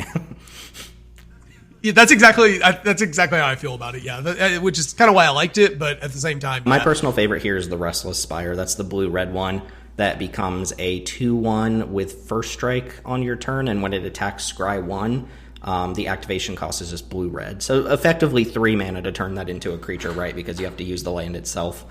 You're not tapping it for mana the same turn you attack with it. But that's just a nice, lean, efficient card that you can put in your blue-red deck, whether you're aggro or ideally probably not a control deck. It's just lean, and I like that, even though it's not the splashiest of the bunch. It is worth noting that these are a little bit different from the previous cycles of creature lands, because the attack trigger is actually just a static ability, or rather a triggered ability on the card, rather than an actual part of the activation that turns them into a creature, which means if you can animate them with a card like Renin Realm Speaker or Llanowar Loam Speaker or Nissa Who Shakes the World, if you can just turn them into a creature, they will get their attack triggers, even though you never use the activated ability, which is not something that the previous cycle of lands could do. But that's a nice little bonus to have, especially on the green one, since green is animated lands more than any other color. That's everything from Throne of Eldraine. Quite a bit that we've talked about here. But why don't we go ahead and wrap this up with just a little bit of a conversation about how we're feeling about the set Throne of Eldraine. Just a big picture for Cube. If you have a favorite card, favorite mechanic, or you feel like anything was missed, like big missed opportunity in the set, let the people know. Chris, why don't we go ahead and start off with you? How are you feeling about Wilds of Eldraine just in general as a whole? It's one of those interesting sets where it feels like we didn't get much, but we actually kind of did. I counted it was like 15 cards we're testing at the moment. Yeah, it's like it's a reasonable number of cards, but it doesn't feel busted. I don't really know how to articulate it. My main takeaway is that the original Eldraine, and I don't think it was just because it was new. I think it was execution as well. But that could just be bias talking. That's actually why I threw it out there. I'll leave that up for the listener to decide, to what extent it's one or the other. But the art direction felt a little disparate, and it doesn't feel super Eldraine-y to me. And also, like, I'll find a reason to complain about. I'll find a reason to complain about my favorite things. We got some really, really, really, really amazing enchantments for Arena Cube. This is actually like one of the higher quality bonus sheets that I think we could have received. I mean, we got Utopia Sprawl, Goblin Bombardment, and Bitter Blossom in the same sheet. I am not crazy about the art direction on the bonus sheet. It doesn't really feel storybooky to me. It more feels like 16-bit video game a little bit. So I'm happy to see some of the cards that I've been the most excited to integrate into the cube in Magic on the sheet. I'm just not a huge fan of the way that they look. So for my gripe is more visual than anything else. It doesn't really feel super Eldraine to me. Like Gruff Triplets is a good example. This is like the Billy Goat's Gruff or whatever, but like I see Satyrs and I think Theros, and to my knowledge there wasn't a single Satyr card in the original Theros set, so it just feels a little unfocused. How are you feeling about Throne of Eldraine? I know you're in love with the art direction as well. Or Wilds of Eldraine. Did I say it? Did I do the thing? Yeah, we did it. I think we both did it. I'll edit it out. Whatever. I'll make you all look silly. Go ahead. So I really, really cannot stress how much I dislike the Candyland vibe that like half the cards in the set have. It just does not feel like it belongs on Magic cards. And I know that Magic as a game has pushed into new directions, but it just feels cheap. I don't know how to describe it. Yeah. It doesn't feel like the quality I'm used to in terms of art. That being said, I don't really agree with the storybook. I actually think the bonus sheet art was quite tastefully handled. I really like the style they chose to use on most of the cards, so I actually will push back a little bit on that. I think it's very stylish. And there were a few cards that I did like in terms of art and design that we mentioned throughout here, but then you've got just basically every piece of Candyland art I absolutely hate. It's just not my thing. I get us to Cowboy Land on that one. So I will say Adventure continues to be one of my, probably the best limited mechanic ever printed. Like, it fits so many spaces between prowess and like giving you a ability to sneak spells into your deck or your cube that may be a little too narrow, and giving you virtual card advantage. It just does so many cool things that it's got to be like a top 5, top 10 limited mechanic of all time. I just love it. So I do like that. I like a lot of the non-Candyland flavor. I think is okay, but it just didn't feel. It just feels like generic fantasy as opposed to Eldraine. Like the blue and black fairies feels like it belongs more at Lorwyn. There's just something off about it, I guess, as far as flavor. Maybe it'll grow on me, but I will say my only other really big gripe with the set is they put miles and miles of reminder text on a bunch of cards and then chose to not put reminder text on a bunch of cards involving their new extremely narrow mechanic with 6 different minor variations. And that felt like a fail. There's a lot of cards that I just don't want to play because they involve a roll token. And while sure you'll learn it as we play the set, it's also difficult when there's not reminder text on mechanics like that. Yeah, I mean, just to kind of piggyback off what they're saying, there's a card in the set called, I'm not looking at it, but I think the name of the card is Minstrosity, and it's like a black 3/1 for 2, which by the way, stat line, and it's just like a candy cane monster. But then next to that you have a bunch of these like cards that are called like Stolen by Nightmares, Eaten by Crows, and stuff like that. And it's like, what's up with Scream Puff and Minstrosity? Like, I don't know. It feels like I would be like, if they announced tomorrow that in 2026 they're doing a Candyland set, I would be like, that's really dumb. but at least the whole set will look like that, and it'll have a feel to it. It feels very out of place when you put it next to the other stuff that's going on in this set. So, on top of that, we didn't get a lot of the characters from the original Eldraine, just didn't return. The Kindreds, the parents are dead. Rowan and Will, they showed up, but their cards are, we didn't even talk about them in the set review. There's no Oko, there's no Rankle. All the legendary creatures that made Eldraine kind of flavorful just aren't there for some reason. Yeah, I mean, so my biggest gripe that I had written down here, if you want to even call it a gripe, it's more of a personal thing or something I think just doesn't work, is these top-down design sets that are based off of like a mythology or characters that you know in real life or something like that. They just don't really work as well for return visits, and you kind of have to do return visits, right? Like, people love Eldraine, so you got to go back to Eldraine at some point. But in the first set, you used up all the cool equity for, like, stories that people know. You used your Ginger Brute to tell the Gingerbread Man story. So when you get to the return to Eldraine, and you do the tough cookie creature, and what is it? It's like Sir yeah, Ginger. Sir Ginger. It's like, aha, like, I get it. You're referencing the trailer from the first Eldraine, but we already saw the Cookie Man in the first thing, right? Same with the Billy Goat's Gruff, right? The Gruff triplets. Yeah, I get that that's a reference to the Billy Goat's Gruff, and it's a cool little twist on these weak little goats. But you already referenced the Billy Goat's Gruff on Clackbridge Troll in the first Eldraine. So you're just kind of retreading territory. And there is not a lot of cool top-down stuff going on in this set, aside from like an uncommon called like 3 Bowls of Porridge. There's just not a lot of that going on because you already referenced all those stories the first time around. So a lot of this is just world building for the sake of world building. And it's fine, but like, you can only have so many fairy creatures that don't tie into anything bigger in a set before you're like, well, this just kind of feels a little generic, Yeah, I think when they announced that this was going to be like post-Mom and there was like some sort of sleep curse going on, and then Ashiok was spoiled as one of the first cards, I kind of hoped that the whole set was going to have a darker tone, and maybe they were going to pull from some of the the original kind of more dark takes on fairy tales, because a lot of these tales that we know as kind of mundane will actually have really dark, brutal endings to kind of convince kids to behave well. And I thought maybe they were going to kind of pull from that aspect of it and have the whole world end up being kind of a little more twisted, like a little less happy-go-lucky fairy tale. I guess Eldraine wasn't really like that to begin with, but also it kind of feels like random bullshit go, I guess we were one set short of Phyrexian candy cane monsters, but that's fine. My last little thing about the set, 2 things, one positive, one negative. Celebration just feels like big poo-poo mechanic. Like, I know it's an ability word. It's supposed to be like the Boros theme for the set, and it'll probably play out like a unified thing in Limited, but I would have rather this just had not been a keyworded thing, because it just feels like something they're going to use down the line and not be excited about. And what is the flavor of Celebration? Like, 2 things enter the battlefield, so like more people show up to the party? Is that what Celebration is? Yeah, like, this feels like a mechanic that was left over from Vow. Like, it feels like, that would have made sense, right? You're at a wedding and there was like blood being made, that's a good so point. like it would have fit Vow there. needed to make room for Cleave, though, so that makes sense. They probably nixed Celebration for Cleave.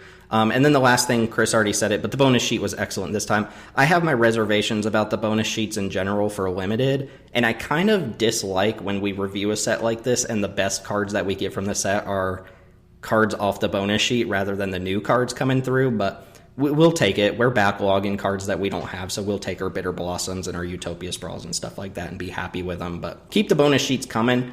I just wish that the new cards would shine above what the bonus sheets have to offer.